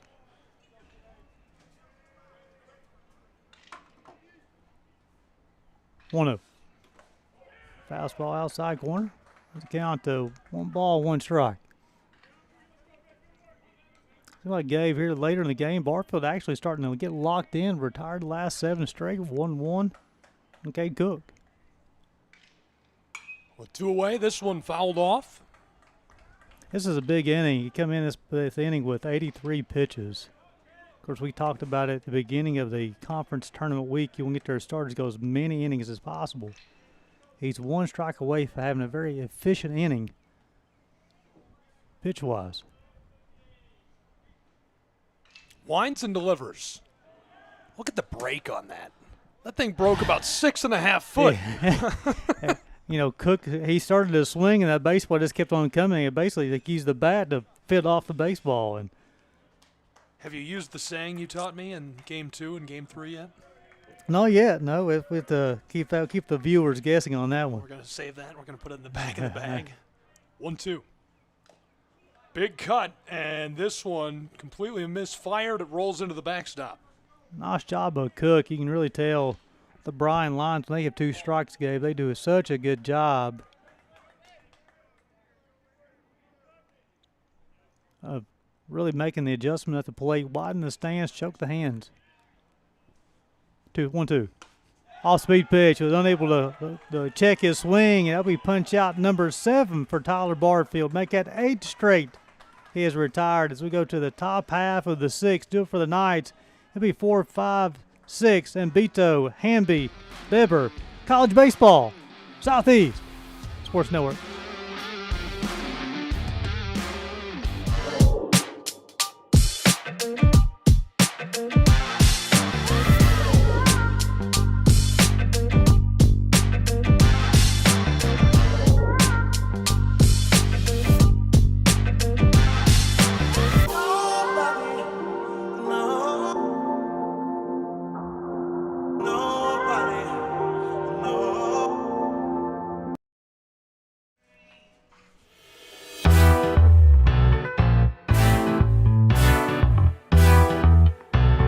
Kingsport is more than just a stop, it's a destination. From family fun at Bays Mountain Park to championship golf, arts, and local events, there's something here for everyone. Ready to experience Southern hospitality at its finest? Plan your visit today and see why Kingsport is the perfect place to relax, explore, and make unforgettable memories. Visit kingsport.com. Your adventure starts here.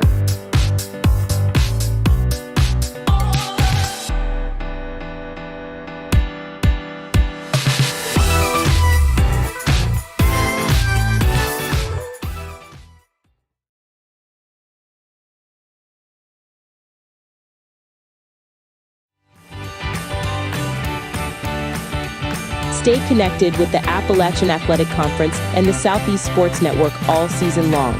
Follow along on Facebook, Instagram, YouTube, and X for the latest scores, highlights, and exclusive content. Don't miss a moment. Visit their websites and get connected today.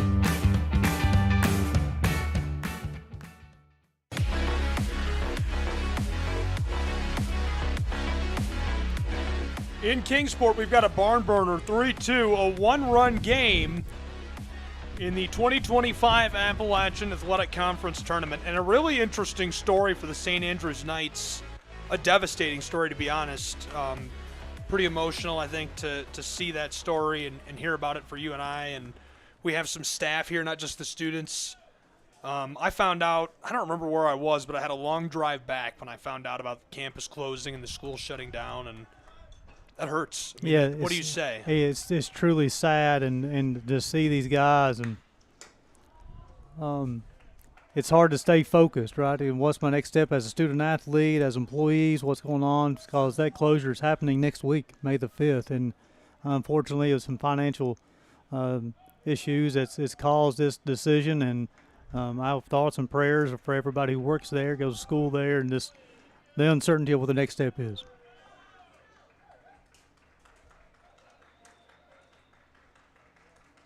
Birmingham Southern made a miraculous run in the D3 World Series last season after their campus was announced to be shutting down. And you kind of look here, I mean, St. Andrews, after giving those 2 runs, the leadoff home run in the bottom first, been very easy kind of, well, just call it a day, but they didn't do it. They're still battling. They could have, we'll bang today. We'll come back out and play tomorrow and see what happens, but they're still battling, good at bats. Barfield's doing a good job on the bump. I mean, the last 3 innings put up zeros. So they're battling. Coach Andy Fox doing a good job keeping his club focused on what's the task on the hand for the day. You love to see it. 2-2. This one drops low. Almond's done a good job so far today. Gabe, 5 innings pitched, 3 hits, 2 runs, both earned, 6 strikeouts, 2 walks. 77 pitches, 49 strikes. The right-hander's doing a heck of a job for the Bryan Lions.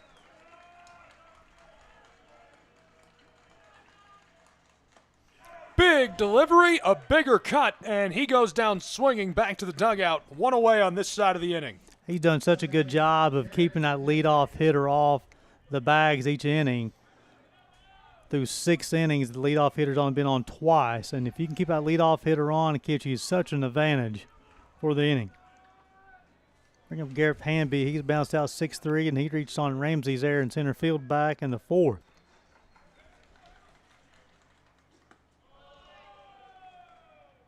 That goes low for ball 1.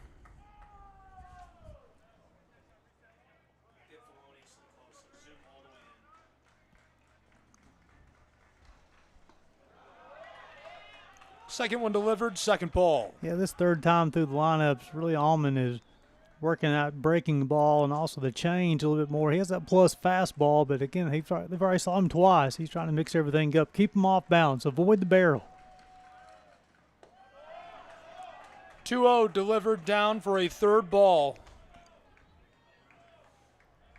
Allman's walked 2 so far.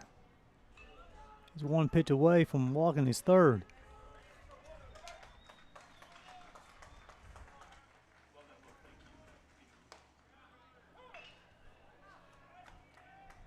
Starting to see some action going down to the Bryan bullpen.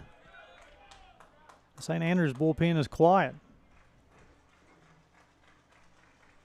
One away, 3-1 delivered, and this one flies straight up on the edge of the infield. Right field, it's collected, 2 down. A nice job between Cook and Campos just communicating on who's going to take the baseball. And typically, the person coming in, the outfielder, will have more of the authority over the infield. But that time, Campos has already camped underneath the baseball, caught it, take it out of the inning.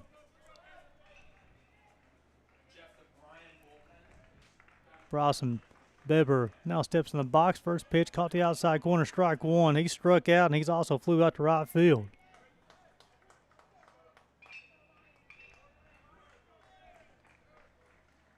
Oh, 1. Back-to-back off-speed pitches to the first baseman. Garrett Wolf will wait on deck. We've had several pitching duels today, Gabe.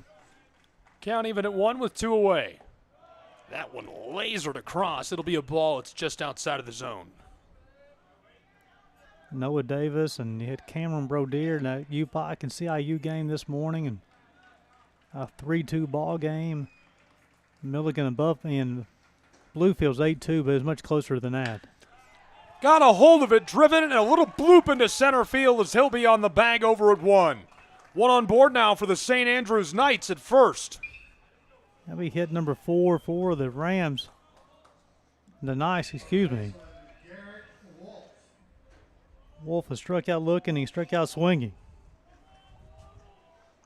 I just like how they're battling with their at-bats, Gabe. They're choking up with 2 strikes. They're putting the barrel on the ball. Kindling the battle. Great delivery right over the corner of the zone. Again, I love seeing Allman. Again, he has a plus fastball. If he starts throwing it off-speed pitch for first pitch strikes, his performance level will go to the next step. That's low and outside of the zone. Getting more confident throwing his changeup. He went curveball, then he went change. I'm going to be surprised if you don't see fastball here. 1-1. The sweeper that time. If you imagine on a clock, his breaking ball, he has a little 12-6, but also it's more of a 3-9 on that one called the sweeper. 1 ball and 2 strikes. It's 3 straight breaking ball. He's got 7 punch-outs.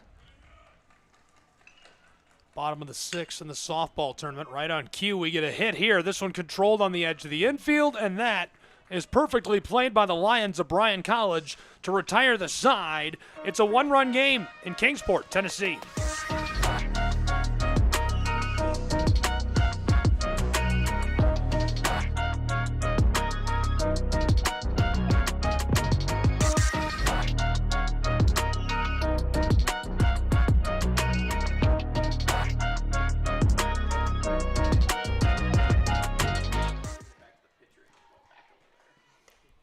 outside pitch.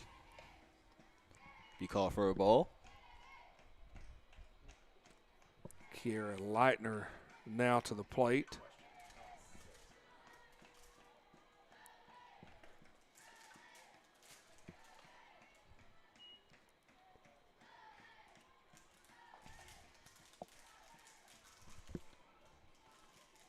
Now the grounds crew from the folks here at Brickyard Ballpark out there assisting in the fence restoration. Leitner got some great contact on that. That will go into the outfield in foul territory. Yeah, she got that one up in the wind. It just continued to carry. Initially, I thought it was going to just drop beyond the fence, but it went further and further up the hill out of play. That one will carry to the outfield, and Height's going to make her way home. Now Leitner's making her way to third. And that goes down as an RBI triple.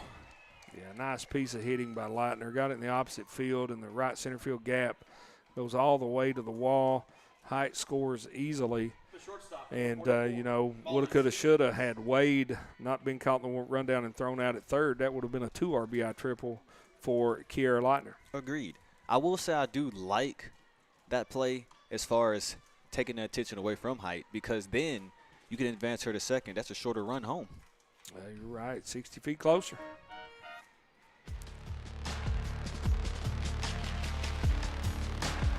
One-run game in Kingsport, Tennessee. College baseball on SCSN. This one bangs off foul.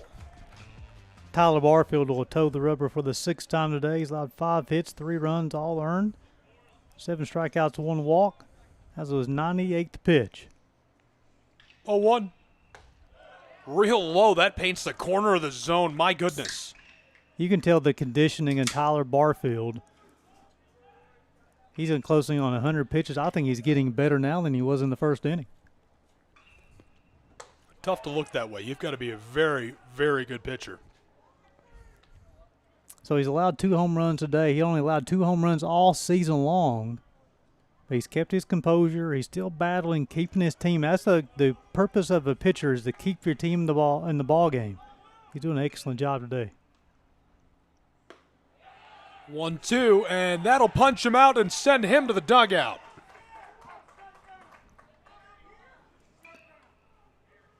Be the 8th strikeout for Tyler Barfield, and his 9 straight hitters that he's retired. We talked about, we feel like he's getting better with time. As far as here over 100 pitches now. I'll bring up the Cyrus Campos, the second baseman. He struck out, and he's bounced out 1-4. Love Coach's head. Hi, Coach. They love the camera over there. These guys are camera hogs. First delivery is tight and low. That'll go for a ball. 1 away. St. Andrews coach say, we need it. We want it. Where's the camera? Give it to me.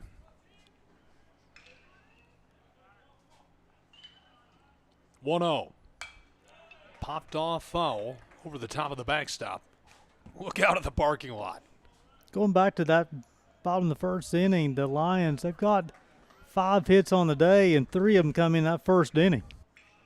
So since then, since the first, he's only allowed 2 hits. Well delivered. 1-0 becomes 2-0. Got a pitcher warming up, just in case. There you go. Zoom in on those guys. Right behind his head. Strike 1. Johnson University Royals are standing by, ready for their game. Coach Dave Serrano's got his ball club playing extremely well. His school record 33 wins this year. 2-1, delivered with some sauce for a 3rd ball.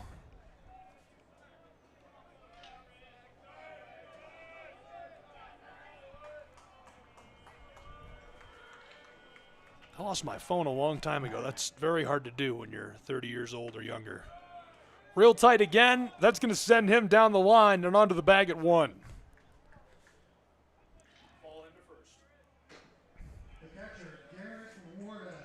So 1 on board for the Lions of Bryan with 1 away.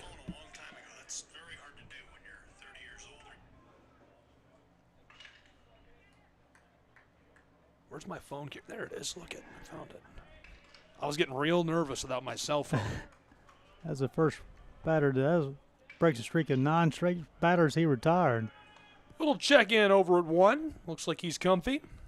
One last thing, as far as your phone, my mama always said, be the last place you look for it. I want to say I don't like that saying, but that would be a lie. I think it's funny. Of course, I was very old before I got the opinion. Oh, because once you find it, you quit looking for it. So, thanks, Mama Adams. Corbin Weeks, Clint Allen, Taylor Novinger, thank you all for tuning in to the Southeast Sports Network. Glad you're with us. Big cut for the strike.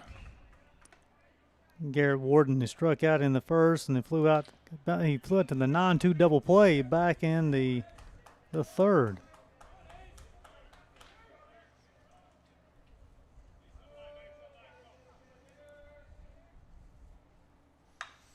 Banger down the left field line. Couldn't be controlled at third. He's free down to the bag at 1. We've got a runner in scoring position out at 2.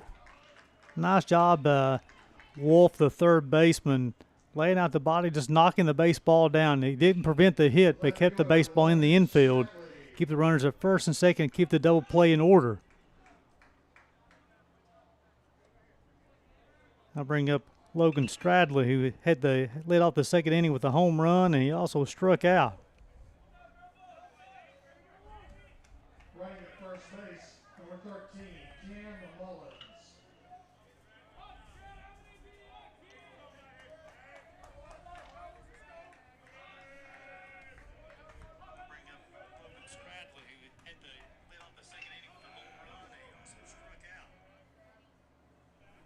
Our crowd mic died after our second game. I think it's freaking Gary out. Big swing, strike 1. It is, isn't it? It's Yes. kind of weird sounding. Yeah, it's like, hey, it was kind of nice to hear the conversation in the crowd. It's like we're calling the game from a storage room. Carefully chosen nouns. One away, 0-1. Bang! That goes foul for strike 2. They're playing Stradley to hit this baseball at the opposite field. They got the Campos. Check out Hamby, the second baseman, playing straight up in the 4-hole. You got Morello. He's going to hold the runner on second base. Of course, with his speed, he's able to get back to that 6th spot pretty easily. Looking for 1 pitch, 2 outs. Try to get out of this inning. They look for the Uncle Charlie curveball. Try to get him to roll the hands over.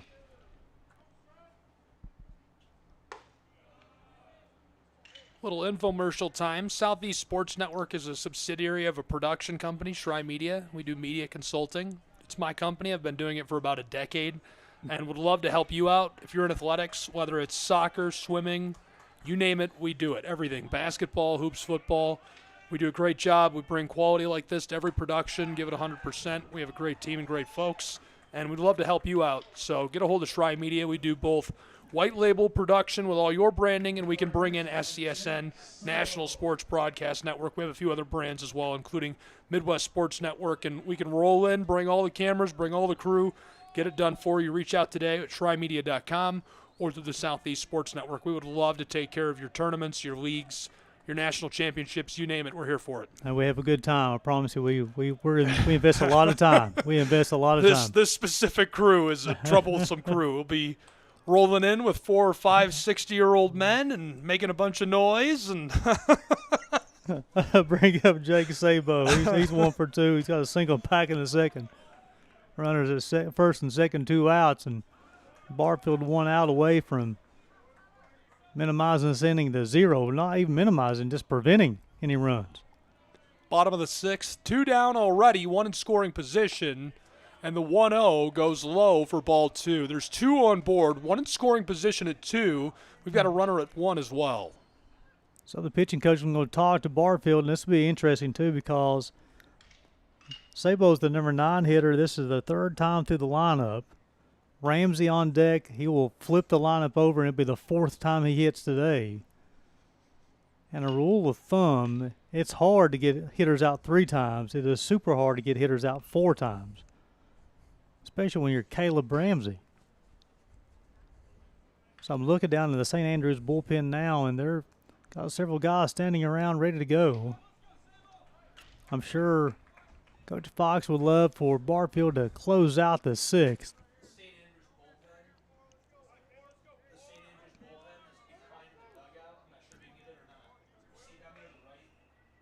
Because if they go to the bullpen with a fresh inning in the seventh,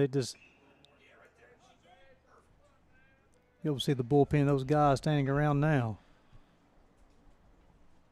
Standing around is right. Chopping off foul, strike one. The life of a reliever is the head coach always tells you, or the pitching coach say, hey, get hot. He's usually the word get hot. You can get loose.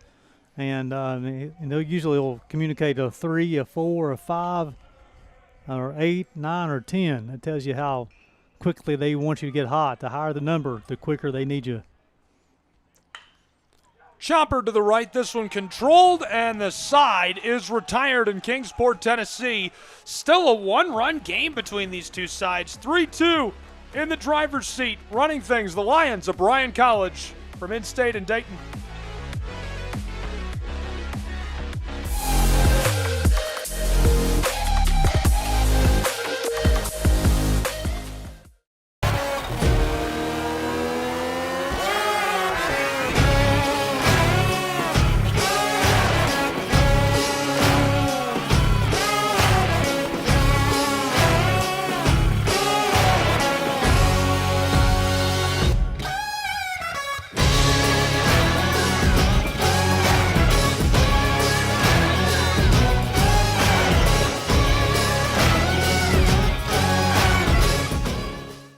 The Southeast Sports Network is now on Amazon Fire TV. Now you can download the SESN app and watch on any Amazon-enabled device, such as your Fire Stick. The easiest way to download the app is to go to our website, find the Watch SESN tab, and click Fire TV app. Then just select your device from the list. That's it. Free and easy. Enjoy watching the Southeast Sports Network on your Fire TV, Fire Stick, or Fire Tablet with just a few clicks. When it comes to... Welcome back to Hunter Rod Stadium as we go to the top half. Check that. Yes, the top half of the seventh. Take it on and will toe the rubber for the seventh time today. 6 innings pitched, 4 hits, 2 runs, both earned. 7 punch-outs, 2 walks. 7 flyouts, 4 ground-outs, 96 pitches so far, 59 strikes for the right-hander. He will face 8-9-1.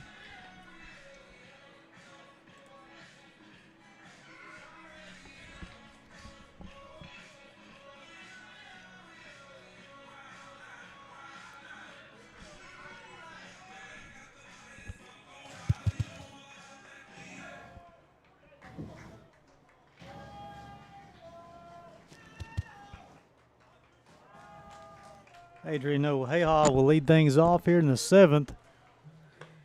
First pitch swung on and missed. He's walked twice today. Through 6. 2 runs, 4 hits for the Knights. 3 runs, 6 hits, 1 error for the Bryan Lions. Swung on, fouled off.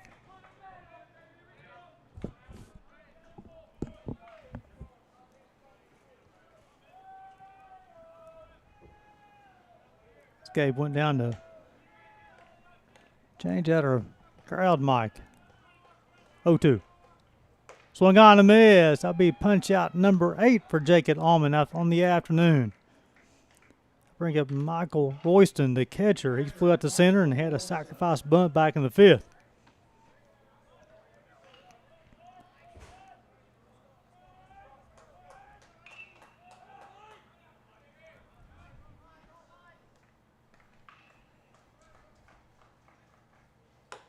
First pitch misses on outside. 1 ball, no strikes. Playing him straight up, outfield and the infield.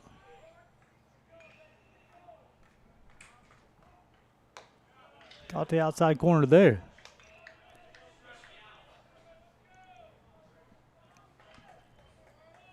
Even got 1 ball, 1 strike.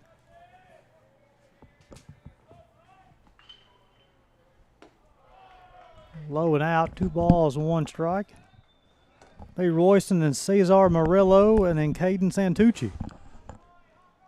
Trailing by 1 here in the top half of the 7th.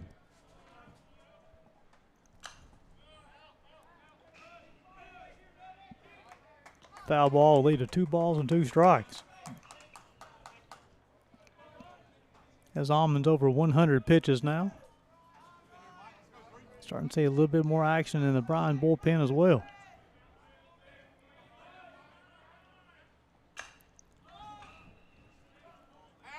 That one's going to escape the Hunter Wright Stadium as well. And both pitchers over 100 pitches. I think it goes to what we were talking about earlier, Gabe, is opening round of the postseason tournament. You want your starters to go as many innings as possible without getting anybody hurt and keep your team in the ball game. But these 2 starters today, Tyler Barfield and Jacob Allman, they've been warriors out there for their ball clubs.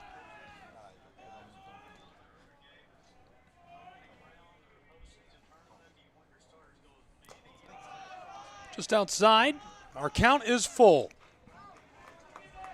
And also, I think the St. Andrews is doing a nice job of really working the count with the pitch count being elevated for Allman, really making him work a little bit harder latter part of the ball game. The payoff pitch holds off, and he's going to walk his way down to the bag at 1. So now this will be the flip the lineup over for the Knights for the 4th time with Cesar Murillo hitting now. Murillo's 2 for 3 in the afternoon. He doubled in the 3rd. He singled in the center in the 5th.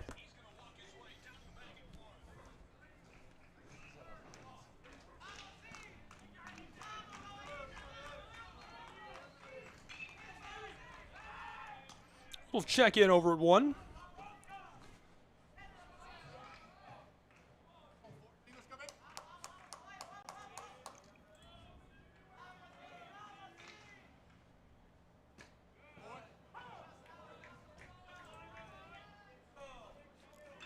So it'll be Murillo, then Santucci.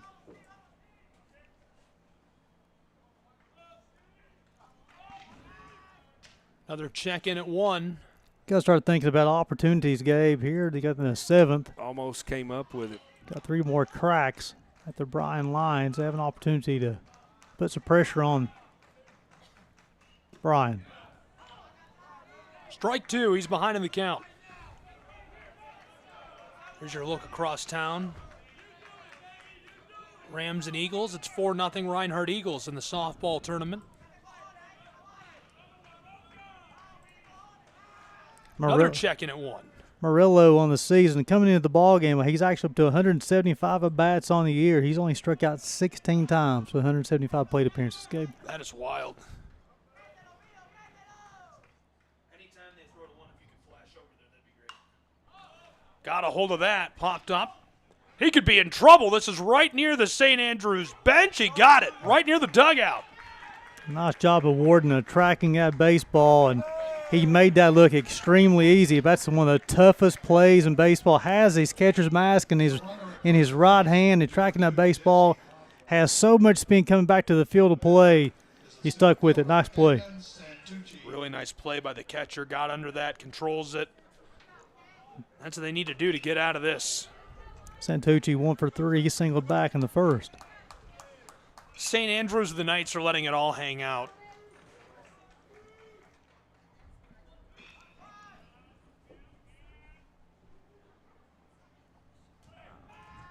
There's another check-in over at 1.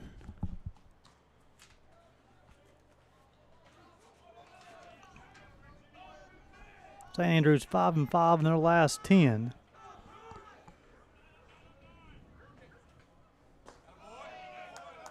Good led by Andy Fox. This is his 9th season leading the program.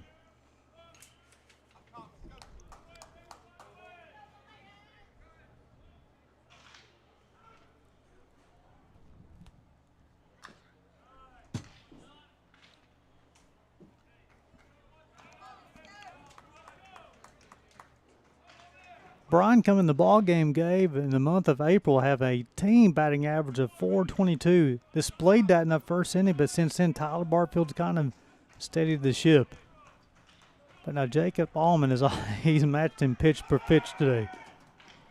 Delivered out to 2 on the long strike, sliding in to make the play. Unreal. In time. He's in scoring position for St. Andrews. That's something. That's St. Andrews. That's the calling card for the Knights. They want to put pressure on that defense when you have Cesar Murillo and you have other good base runners who can swap a lot of bases.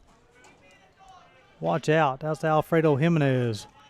His 17th swap of the year.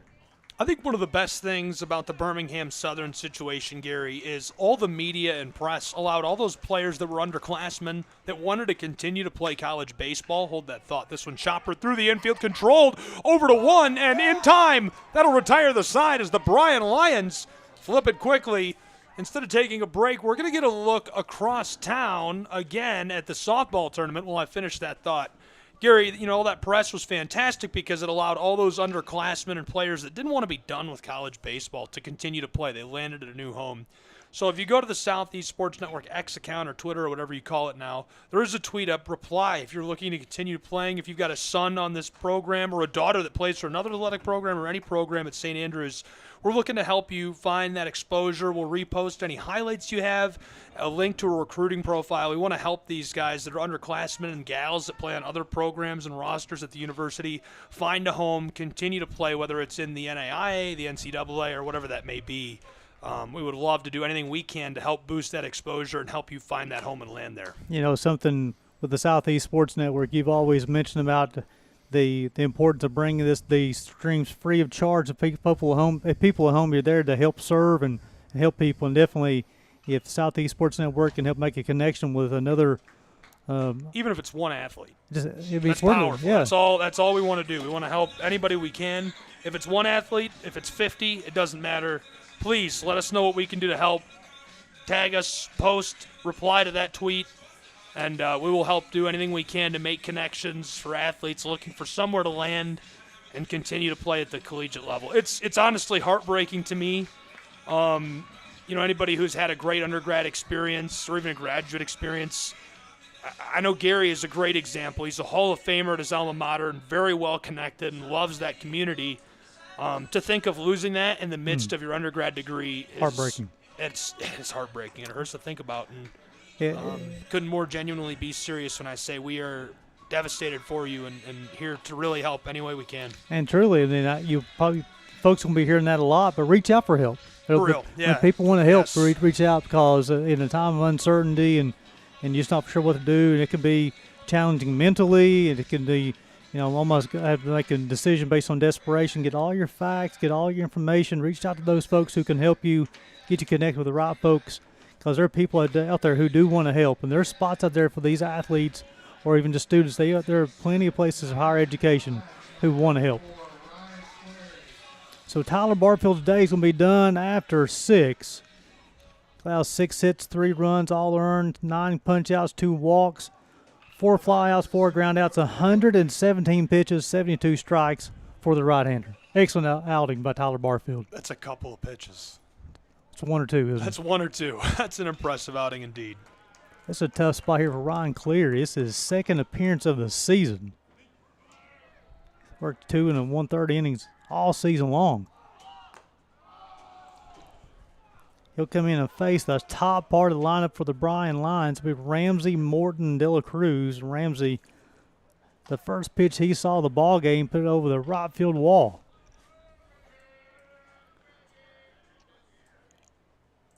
Over 2 since he smoked that homer. This one flies left. He could be in danger. It's near the Lions' dugout. And a sigh of relief as this one is back into the parking lot. You talked about 0-2 since that home run. They had 3 hits in that first inning. They've only had 3 hits since the first. They got 6 hits all game. Shows you how well Barfield has threw the baseball. The Knights coming through with the spirit and heart. Late in the year, late in the existence of the program.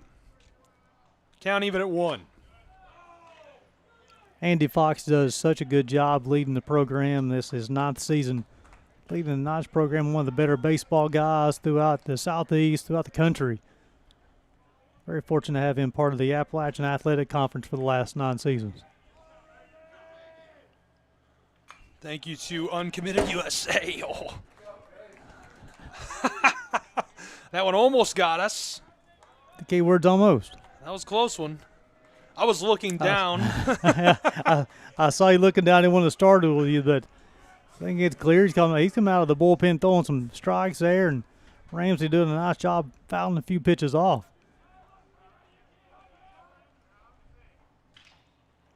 Count even at 2 as that's delivered to fill our count. Yeah, Ramsey's had a heck of a year for the Lions. 356 coming in this ball game. He has 9 home runs, 29 RBIs. Now he's got 10 stolen bases. All around good player. Payoff pitch. Banger right side. Driven back. Could be controlled in right field, and it is. Good job getting under that and making the play in right field. That's Ojea, the lefty. Ojea did a nice job of tracking that baseball as Ramsey got on his hands ever so slightly, was able to avoid the barrel for that first out and bring up Dante Morton. Talking about a dangerous hitter. Here's another one. Singled in the first. He struck out in the second and the fifth. But he's had 18 bombs on the year.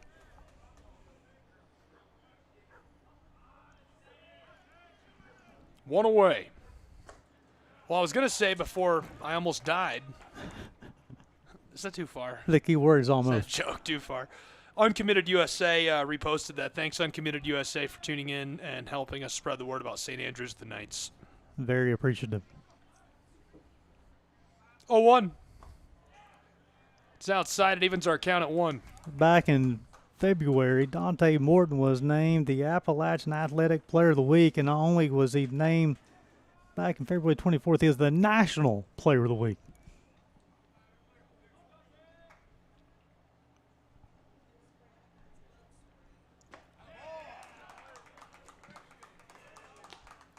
It's a second strike as he paints the corner. Yeah, clear for only his second appearance of the season. He's coming in out of the bullpen in a tough situation. Got Ramsey to fly out and got Morton down 1-2. Understands his assignment. National Player of the Week is an impressive piece of the resume. Morton roped across, controlled short left field, over to 1, bang, in time. What a play at first. Yeah, Grabbing that is Beber. Murillo deep in that shortstop position, and Morton, who can pick him up and put him down the first base line, quickly got rid of the baseball. And let's give a compliment to the first base umpire. Shifted his position, make sure was in perfect spot for the call. Bang, bang call, right on top of it. All around good play. Offensively, hustling down the line, and also defensively as well. The DH. 2 away for the Lions man. Held off. That one a meatball. St. Andrews still got a lot of guys throwing just in case. I don't know if Cleary would be a one out, 1 inning guy, but he's done a heck of a job here in the 7th. One goes for a second ball.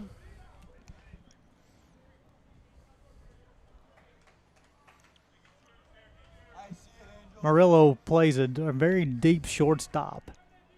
Very quick hands, quick feet. 2-0. Way out ahead on the count. Very old baseball reference, but Murillo plays very similar to Ozzie Smith played in St. Louis. Very athletic shortstop. He's able to take a few more chances, and he can play a little bit deeper because how quick he is. How old of a reference is that? Well, strike one as that paints the corner. Ozzie Smith was a rookie in 1981. The Wizard of Oz, probably one of the best fielding shortstops of all time. That's a good nickname. The Wizard. 2 away, 3-1. Big cut, strike 2, count is full. Like every broadcast we have, I'm always reminded I'm a little bit older than you are. You're not that old. I just like accentuating it by yeah. pointing out your references. When I say a little bit older, I'm talking decades older. Just a few decades older than Gabe.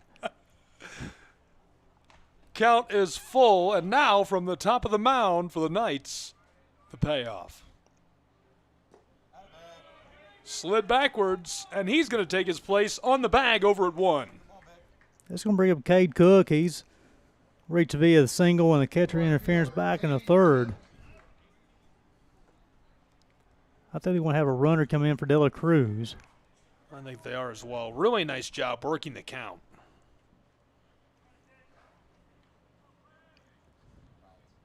So here's your pinch runner.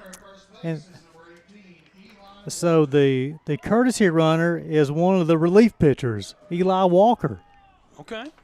He doesn't have a statistic offensively, but he's appeared in 9 games as a pitcher, though. So he must be a really good athlete. Where are all these players coming from? Coaches are digging them out of the back of the dugout today. Why don't you get out there? Tournament time. It's a situation there you want to, especially on a close ball game, they don't want to enter somebody else in the ball game and then they'd be done for the rest of the game. Walker probably in high school was a two-way guy, very good athlete. He'll be going on contact with 2 outs. Eli Walker on the bag at 1-1-0. Rattled left, foul, strike 1, evens our count at 1. Cook's had a couple of those, looked like a wonky top swing. The last time he had a big breaker, he actually fouled a baseball off the back part of his ankle. That one, another one, clear. He threw a baseball kind of floating inside. Cook was able to foul it off down the left field line, even to count of 1 ball, 1 strike. Reinhardt's out ahead 7-0 in the softball tournament. But they're going to be a tough foul over in the softball. Those girls are crazy. My favorite celebration in the AAC. This one flies out, foul, well foul, and safety for the Lions as they'll stay at the plate and at bat 1-2. 2 away, 1 on board, and Eli. Their celebration of home runs is my favorite of any sport in the entire conference. You've heard me tell this. You've not seen it, though, have you? I haven't seen that. It's on the Southeast Sports Network YouTube channel and on the website in the archives. They bring a little blue chair out to home plate and like hoist it up and down. The entire team does every time somebody hits a home run. Check in over at 1. I think he got him. My goodness, that'll retire the side. What a play. He cuts him down at 1 and sends us to the top of the 8th inning in Kingsport, Tennessee, between the Lions and the Knights.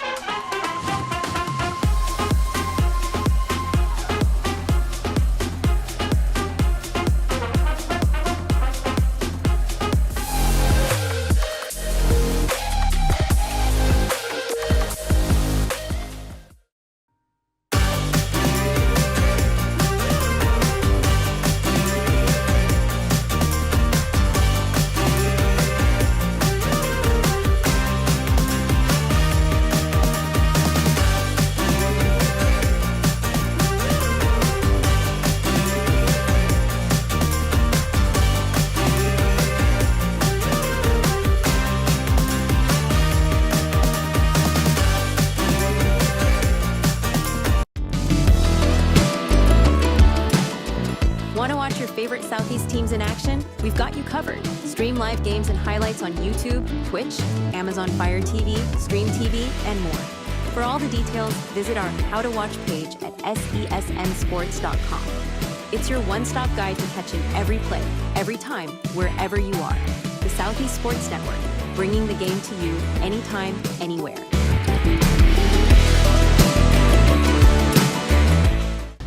At the U.S. Center for Safe Sport, we see champions everywhere we look.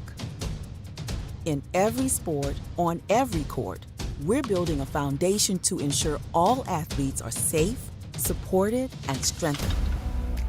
At the U.S. Center for Safe Sport, ending abuse is not just our job.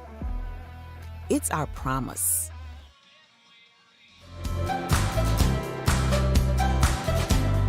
Stay connected with Visit Kingsport and the Southeast Sports Network all season long. Follow along on Facebook, Instagram, YouTube, and X for the latest updates, highlights, and exclusive content. Don't miss a moment. Visit their websites and get connected today.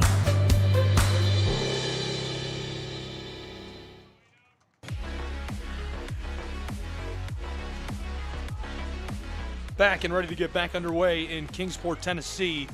Glad you're with us. College Baseball, Southeast Sports Network. Gabriel Schrei, Gary Justice. Yeah, Jacob Allman towing the rubber for the 8th time today. 4 hits allowed, 2 runs, both earned. 8 punch-outs, 3 walks, 8 flyouts, 5 ground outs, 112 pitches. Floated. Center left. Controlled.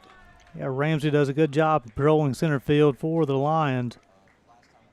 Got the lazy fly ball over in left center field and was able to corral it for the first out of the inning. One away for the Lions of Bryan College.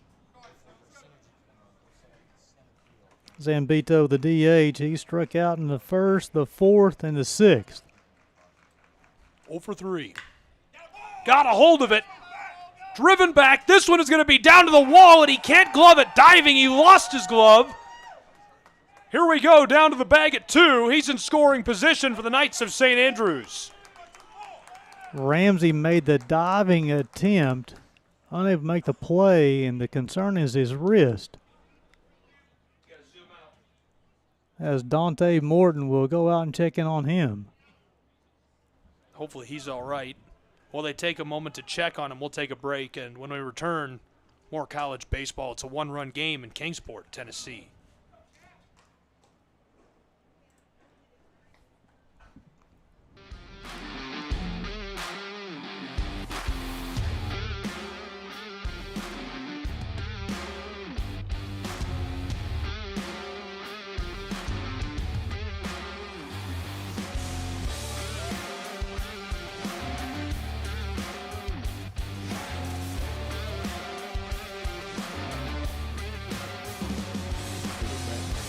Side of the plate, and she goes down looking.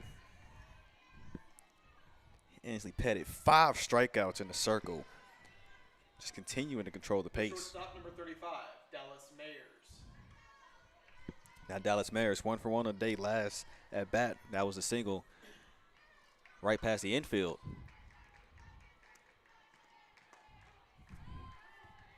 There's a hard hit ball from Mayers in her last at bat back in the 4th inning. That's the thing, you know, Columbia International has had some hits today, just not really been able to string anything together. Credit to Ansley Pettit and the defense for Reinhardt. So now Pettit looking to throw that out at first. And 1-3 put out. Bounced off the glove. She still picks it up. Gets her out at first. Yeah, great situational awareness from Pettit. Knocked the ball down and then was able to go get it, find it, and threw a strike over to first to retire Mayers. So a strikeout looking, and now Pettit throwing it out at first. 2 outs on the board. Caden Thompson at the plate, 0 for 2 on the day. Looks like he's okay. Gabriel Schrei, Gary Justice in Kingsport, Tennessee. It's a one-run game. 3-2, the Lions of Bryan ahead of the now defunct St. Andrews Knights. Actually, Ramsey's checking out. Hate to see that. Because we talked about when he dove, he was his wrist. But then... Poor choice of words. I should have said okay for the most part. Exactly. I mean, he's coming off on his own power, which is good.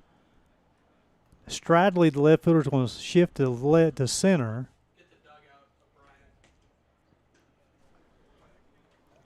And we have a new left fielder. Yeah, because when he came up, looked like he was petitioning to stay in the ball game. I mean, all indications like, hey, I want to play.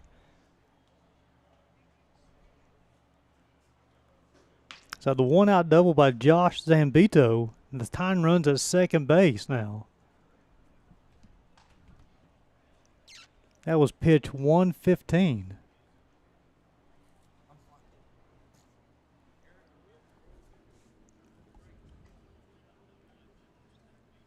So the new left fielder will be Caleb McCarty, so he will replace Ramsey in the lineup.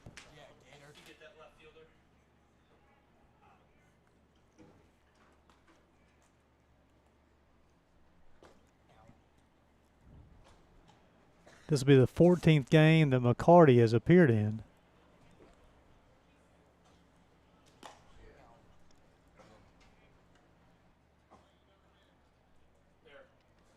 So here's the situation, Gabe. Now you have 5, 6, 7 coming up for the Knights. They're trailing by 1 run with a tying run to second base. That's a tough situation. 1 away. 3-2, Bryan Lions lead. Top of the 8th inning. Sorry to interrupt you, but I had to love the effort from Caleb Ramsey in center field. He laid his body out for that baseball. That was a great attempt. Chopped off foul into the backstop. St. Andrews Knights down to Hamby. He's 0 for 3 today. So we have a new runner at second base for Zambito. That's Alfredo Jimenez Jr. He's second on the team and stolen bases on the year. So he knows how to pick him and put him down too. 16 swipes. Jimenez Jr. is in scoring position at 2 with 1 away. That's going to be a strike. 0-2 count.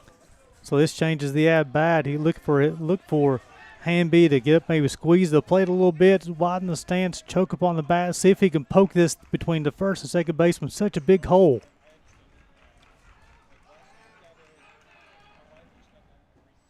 Held off. That skeeters across the turf, and the catcher picks it up quickly.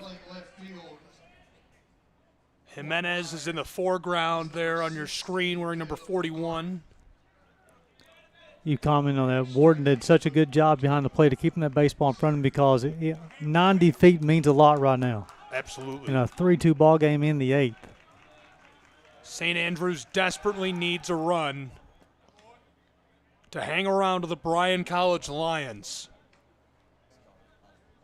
I think about postseason baseball, nothing better. Ramsey laying out for baseballs out here. In the first game of the day, we had Noah Brooks crashing in the wall for U-Pike, making a play. Great delivery. He punches him out. 2 away on this side of the 8th inning for the Bryan College Lions. It's his 9th strikeout on his 118th pitch.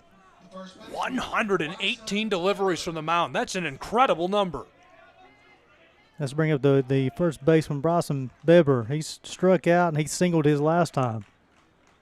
1 for 3 on the day. We'll see what the righty can do in one of the biggest at-bats in school history. This is as important as it gets to a baseball program. 2 away, 1 in scoring position out of 2 in Jimenez. Gabriel Try, Gary Justice live from Kingsport, Tennessee inside of Hunter Wright Stadium. And the stakes couldn't be higher for St. Andrews and the Knights in one of their final ever games as a program. Trying to stay on the winner's side of the bracket in the 2025 Appalachian Athletic Conference Baseball Tournament. 0-1 from the mound. Big cut. That'll go for a second strike. Back-to-back breaking balls from Jake and Allman. The third time through the lineup, the 4th time through the lineup. He's been going breaking ball, breaking ball, breaking ball. Sometimes with a little bit more tired, you're able to throw the breaking ball more than you can your fastball. That's outside for ball 1. 2 away, 2 strikes up on the board, and Jimenez in scoring position at 2. The Knights trail by a run. Yeah, a base hit Jimenez is going to score. Allman's going to try to retire Beber at the plate with a strikeout. Look for fastball right here, though. 1-2. So when you make a move and you don't throw it to second base, you'll see umpires do a 1. You only get 1 of those per inning.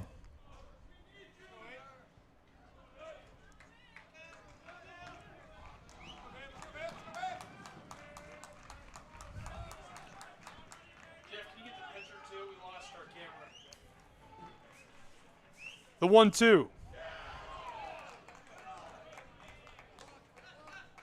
Count even at 2.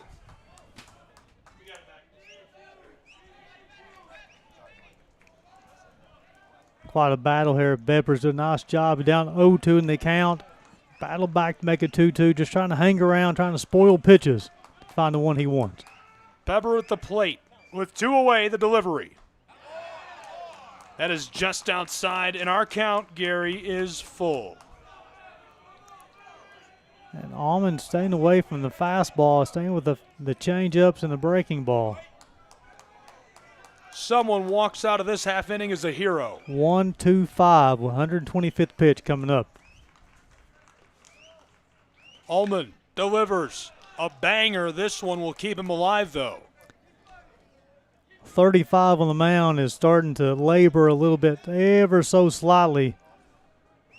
The fastball has lost the pop. He's counting on He's been a crafty pitcher right now, using breaking balls and getting placements, avoiding barrels is what he's trying to do. He's done a good job so far today. With 2 away, the payoff pitch. Ullman got a hold of it. He stays alive. Incredible by Beber. Got to love this at-bat. Beber doesn't want to give in. Ullman's not want to give in. Ullman knows his day is probably done after this inning. He's like, I want to finish this thing out. Well, one of these two is going to walk out of this half inning as a hero. I'm sure Clint McAlley wants him to finish out this inning as well.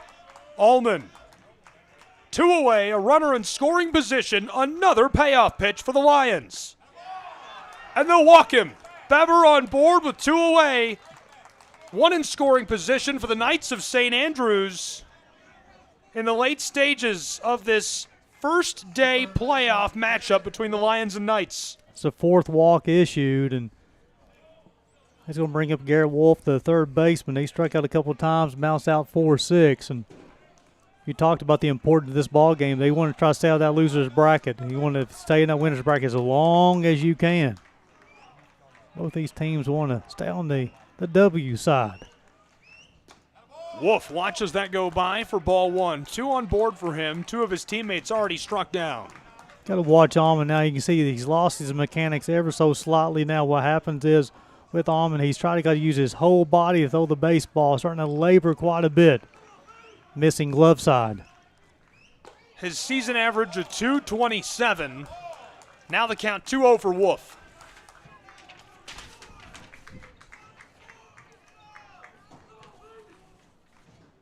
They need it. With 2 away, the 2-0. Big cut, strike 1. That fastball had a little giddy up on it as well. I mean, that was pitch 130. He threw that one by him. I mean, you can talk about the fatigue and the training you got to have. Be out there throw for 8 innings, 130 pitches. The 2-1 draws strike 2, our count even at 2. Back-to-back heaters, and not only that's a 131st pitch as far as in the gameplay, it does not count the pitches between innings. And it's not exactly the best day weather-wise to be out there for that long. I mean, it's fatiguing me at 81 degrees Fahrenheit. That's not even a joke. I'm tired after this day. It's been a long one. 2-2 zips by and fills our count. Scramble out at 2, balls loose, rolling into center field. Still after it, Lions flash the glove, they've got it. Crisis averted. Our man downstairs, Rick Bentley, understands the importance well. He just sent me a text say Almond's up to 131 pitches. He realized what kind of performance this young man's put on. But now 3 balls, 2 strikes, 2 outs, runners first, seconds to guy. The runners will be moving on the pitch. This is the beauty of baseball, the drama, the guts, the glory. A payoff pitch with 2 away. He struck him out! And that retires the side for the Lions of Bryan College in dramatic fashion. They lead by a run as we flip sides in Kingsport, Tennessee.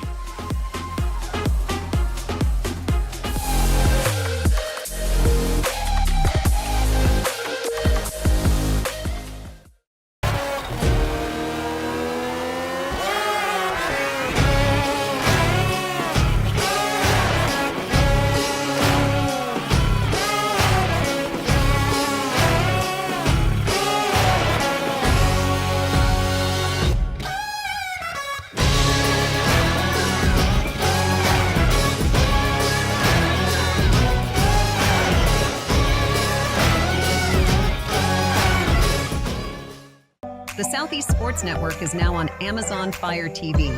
Now you can download the SESN app and watch on any Amazon-enabled device, such as your Fire Stick. The easiest way to download the app is to go to our website, find the Watch SESN tab, and click Fire TV app. Then just select your device from the list. That's it. Free and easy. Enjoy watching the Southeast Sports Network on your Fire TV, Fire Stick, or Fire Tablet with just a few clicks. In Kingsport, it's a 1-run game as we flip sides. Gabriel Schrei, Gary Justice, glad you're with us. The St. Andrews Knights nearly able to pull something off. They had 2 runners stranded on board at the end of the inning, punched out the batter. He couldn't pull through for him. St. Andrews needs a miracle. Broughton Williams will be the third hurler of the day for the Knights. He's he got a 5.22 ERA, his 11th appearance, 29 in the third innings pitched, 38 strikeouts, 17 walks. Opponents hitting .277 off the right-hander. Cleary goes 1 inning, walks 1, those 16 pitches, 8 strikes. Well, this is the situation, Gabe. They got to hold the Lions to 0, and they have one more crack at it. This is a flashback to the basketball tournament from this year. We've got all the highlights and full replays available on SESNsports.com. You can watch them on the SESN archive on the website. Twitch has it archived. It's archived on YouTube. Lots of ways to tune in and watch all of the championships in the Appalachian Athletic Conference. So Cook was batting in the bottom of the 7th when Eli Fowler was picked off at first base, so he will have an opportunity to hit once again here in the 8th.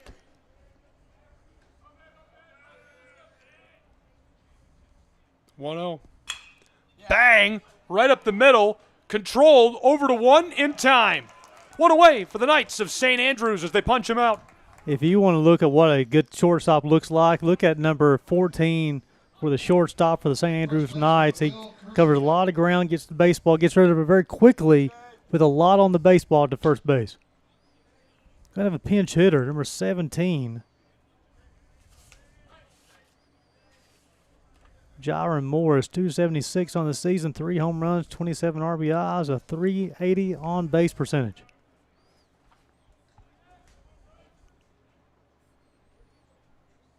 First pitch of the day to Morris. Strike 1. 1 away already for the Knights of St. Andrews, who were looking to flip the bottom of the 8th quickly and get to their final at bat. Potentially, they could force extra innings in our 3rd game of day 1 of the 2025 AAC Championships.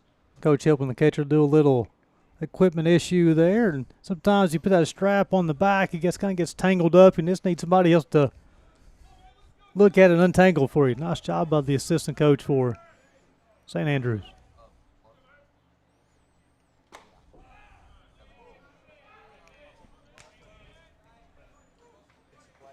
One away, count even at 1. Getting that first out's always big in any inning. Able to relax ever so slightly if you can stack another out on top of that. Morris fouls off, strike 2.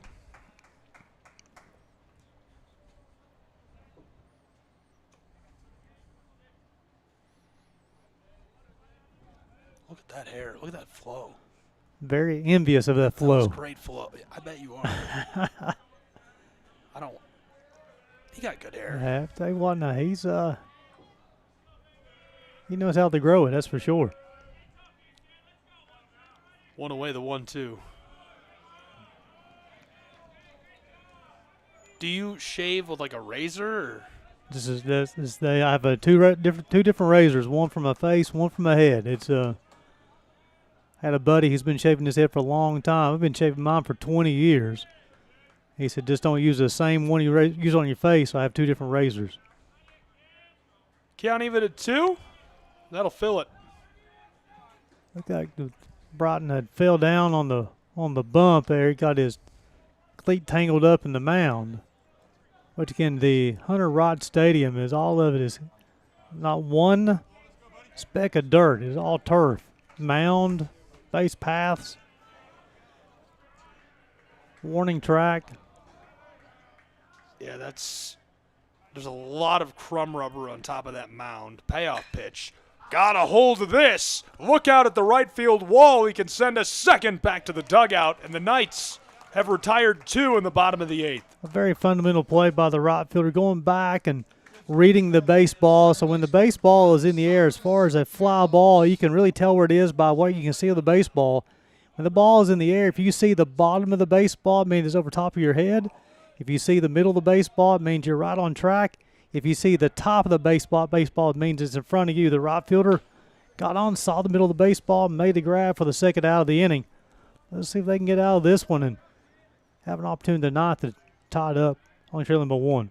You can't see that mound There's a ton of crumb rubber on top of it, and so when you talk about crumb, what is crumb rubber? What is that? Roundup tires. That's still probably the best thing to use as infill for synthetic turf, but the problem is a lot of synthetic turf is manufactured outside of the United States and shipped in, as the play on the line retires the side for the St. Andrews Knights. So Gabe, they'll have one more shot at it. We go to the top of the ninth, and it's going to be 8-9-1 do up for the Knights. Got one more shot, trailing by 1.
The Southeast Sports Network is now on Amazon Fire TV. Now you can download the SESN app and watch on any Amazon-enabled device, such as your Fire Stick. The easiest way to download the app is to go to our website, find the Watch SESN tab, and click Fire TV app. Then just select your device from the list. That's it. Free and easy. Enjoy watching the Southeast Sports Network on your Fire TV, Fire Stick, or Fire Tablet with just a few clicks. Back in Kingsport in the top of the 9th inning in a one-run game. Gabriel Schrei, Gary Justice, and it's all come down to this for the St. Andrews Knights. Now, their year isn't over, and their program does not end if they lose this, but obviously you want to stay on the winner's bracket. It's just going to be a much easier, much more attainable path for you. The Bryan Lions playing a little looser, a little faster, having a little more fun because the stakes just, they can't be that high for them. Tanner Everett is a new pitcher for Bryan. 1 win, 5 losses. This will be his 17th appearance of the season. He has 4 saves, 40 innings pitched, 16 strikeouts, 11 walks. Opponents hitting .322 off the right-hander. Jacob Allman, 8 innings pitched, 5 hits, 2 runs, 10 Ks, 4 walks through 133 pitches. Quickly strike one. He paints the outside corner. Adrian Oheha, he'll lead things off. He's walked twice. Ohea, count even at 1. Thank you. I've been saying his name wrong all day. Ohea played a nice job defensively in the right field. Everett delivers a meatball, and Ohea smokes that to left field. Hello to first base. Ohea did a nice job of just keeping his hand back and drove that baseball to left field. Leadoff hitter on for the Knights with the 9th place hitter. Now you got to wonder, do you bunt the runner over and give up the out? Now the third baseman, Sabo, is thinking he's 2 steps in. Thinks he is going to bunt. St. Andrews is looking for a miraculous win. Saying hello to Ohea over at 1. Looks to be comfortable to me. Look for Royston to try to get this butt down the first base line to keep it away from Sabo. Shows bunt and stands by for ball 1. The righty pitcher delivering, Everett, from on top of the mound. This one is bunted right down the line. Perfect delivery as it rolls foul. maybe not so perfect, but very good delivery of the bunt. Some people ask why you try to bunt it down the first baseline versus the third. What happens if you try to go to the third baseline and you bunt it too hard, there's a situation where you may be able to get the force out of second base. Going down the first base line almost ensures your runner can get from first to second, then the top part of your lineup comes up for the Knights.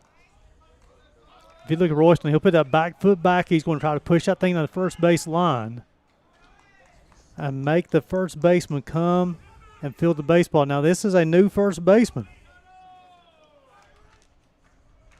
As Jaron Morris will stay in and play, he hit. Looks like Curcio over at one. Or it was Curcio. They pulled him. Yeah, so Morris pinch hit for him in the bottom of the eighth, and then they're going to let him stay in defensively. So now with 2 strikes, got to wonder, do you still try to bunt? I don't think so. Count. Bunted foul. Look out in the dugout as that one nearly hits our camera. And that'll be the 3rd out, so that'll be registered as a strikeout. If it wasn't in the 9th inning, I would tell you the story of how that rule become a play as far as a 3rd strike bunt being an out. Cesar Murillo will hit. Got a couple base hits. That's a huge strikeout for the Lions of Bryan College, who are looking to crush the dreams of the Knights. Strike 1 delivered perfectly. Murillo's 5th at bat, first time he's faced Everett this afternoon. He's 2 for 4 today. Murillo followed by Santucci. Banger! This one blooped left field, short. And now 2 on board for the Knights of St. Andrews, a runner in scoring position out at 2. Murillo's 3rd hit, did a nice job of driving that baseball. The barrel found the baseball, squared it up, saw the base hit. Now the go-ahead run is at first base of the fastest man in the Appalachian Athletic Conference, Cesar Murillo. So any kind of a ball in the gap, the Knights have an opportunity to take the lead. The coach says, give me time. I'm going to talk to my pitcher.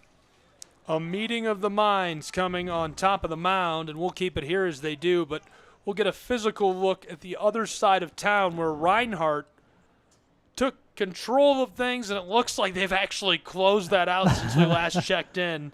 And a commanding win for the Eagles, I'm assuming. We'll give you the final score in just a moment. Really, really fun couple of contests on the softball side of things, and then our final game will start at 6 p.m. Eastern, all on the Southeast Sports Network. You can watch that as well. You know, this has been an entertaining tournament on the softball side, on the baseball side as well, and this is definitely, you can tell it's postseason softball and baseball. Everybody's laying out, putting their body on the line, giving you superhuman performances, whether it be a ton of pitches or people leaving the bodies on the line, diving after baseballs. This is bringing up Caden Santucci. He singled back in the first, and he's fallen out a couple of times and bounced out 6-3 as well. Nice off-speed pitch from Everett, strike 1. If he's able, once he reaches, Aiden Wilson will hit after him.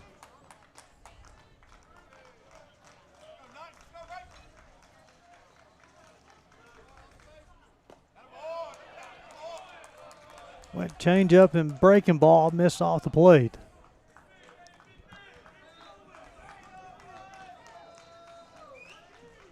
Count even at 1 with 1 away.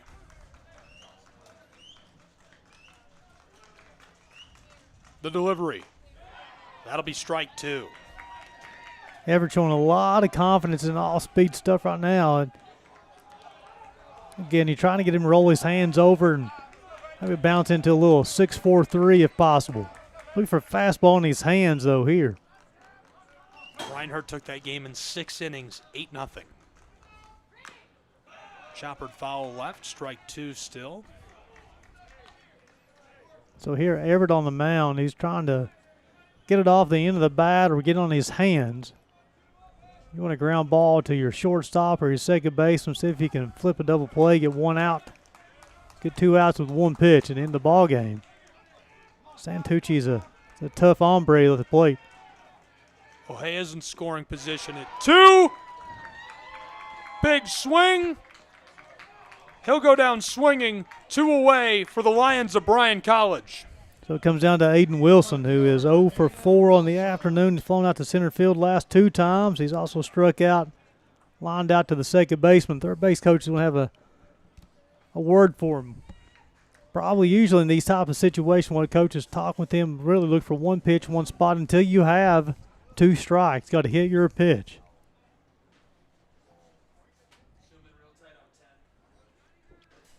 Evers done a nice job, Gabe, of getting ahead with the off-speed pitches, the sweepers and the change-ups.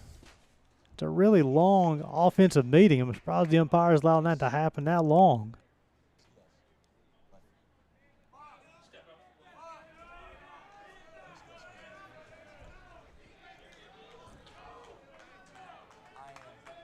Wilson, you said it, 4 flyouts, 2 away. Ohea in scoring position at 2. Murillo on the bag at 1 as this is delivered for a ball, skeetering through the turf. Really good speed on the base pass for the Knights. 1-0. 2 balls, Wilson. Truly, one pitch in one spot has to be in a select spot where you want the baseball, something you can drive. If it's not there, let it go. 2-0, choppered foul left, strike 1. This is one of the most important at-bats in program history and potentially one of the very final. I mean, it is even if they go on and win the national championship, if you put it in perspective. After decades of baseball, it's all come down to this, one of their final moments of program history. 2-1. With 2 away, that'll go low and give us a 3rd ball. So now the spot we talk about, we put it in the box, 1 pitch, 1 spot. If it's not there, let it go. Now that spot down 3-1, it gets even smaller. It has to be a little teeny spot. If it's not there, let it go. Knights foul off, and that will fill our count. Now runners will be on the pitch. So that means, again, a ball down the line with the speed you have on the base pass, easily the go-ahead run can score. So it can be important for the Lions to play solid defensively. See what pitch he can execute. To move on to the winner's bracket, the Bryan Lions looking to retire the side. Wilson! They got him. Caught him looking. That ends the game as the Bryan Lions advance in the winner's bracket 3-2 over the St. Andrews Knights. Gary, what a matchup. A great ball game, 3-2, our second 3-2 ball game in the postseason tournament. And what can you say about Jacob Allman? Got the 8 innings pitch, 133 pitches, and Caleb Ramsey with a leadoff home run to get things started for the Lions today. Really impressive closeout. We've got 1 game left to play today. Any thoughts on that action coming up and your closing thoughts on this broadcast? Well, the closing this one here, I really like the pitching from both teams today. They executed their pitches extra and just superhuman performances by Barfield and Allman. And this next one, this Johnson Royals team, Dave Serrano's got his ball club playing at an elite level right now. School record wins, ranked in the top 20 for the first time ever. There you go. We'll see. Can the Johnson Royals make some noise in Kingsport, Tennessee? We'll be back with more of the 2025 AAC baseball and softball tournaments. SCSNsports.com/how to watch. Find all of the ways to watch and pick your favorite way to watch. Today's broadcast will be archived inside of the Apper platform where you viewed it and available for replay. This is a copyrighted presentation of the Southeast Sports Network. I'm Gabriel Schrei for Gary Justice, our entire crew. The Lions and the St. Andrews Knights. Again, the final score, Bryan Lions 3-2.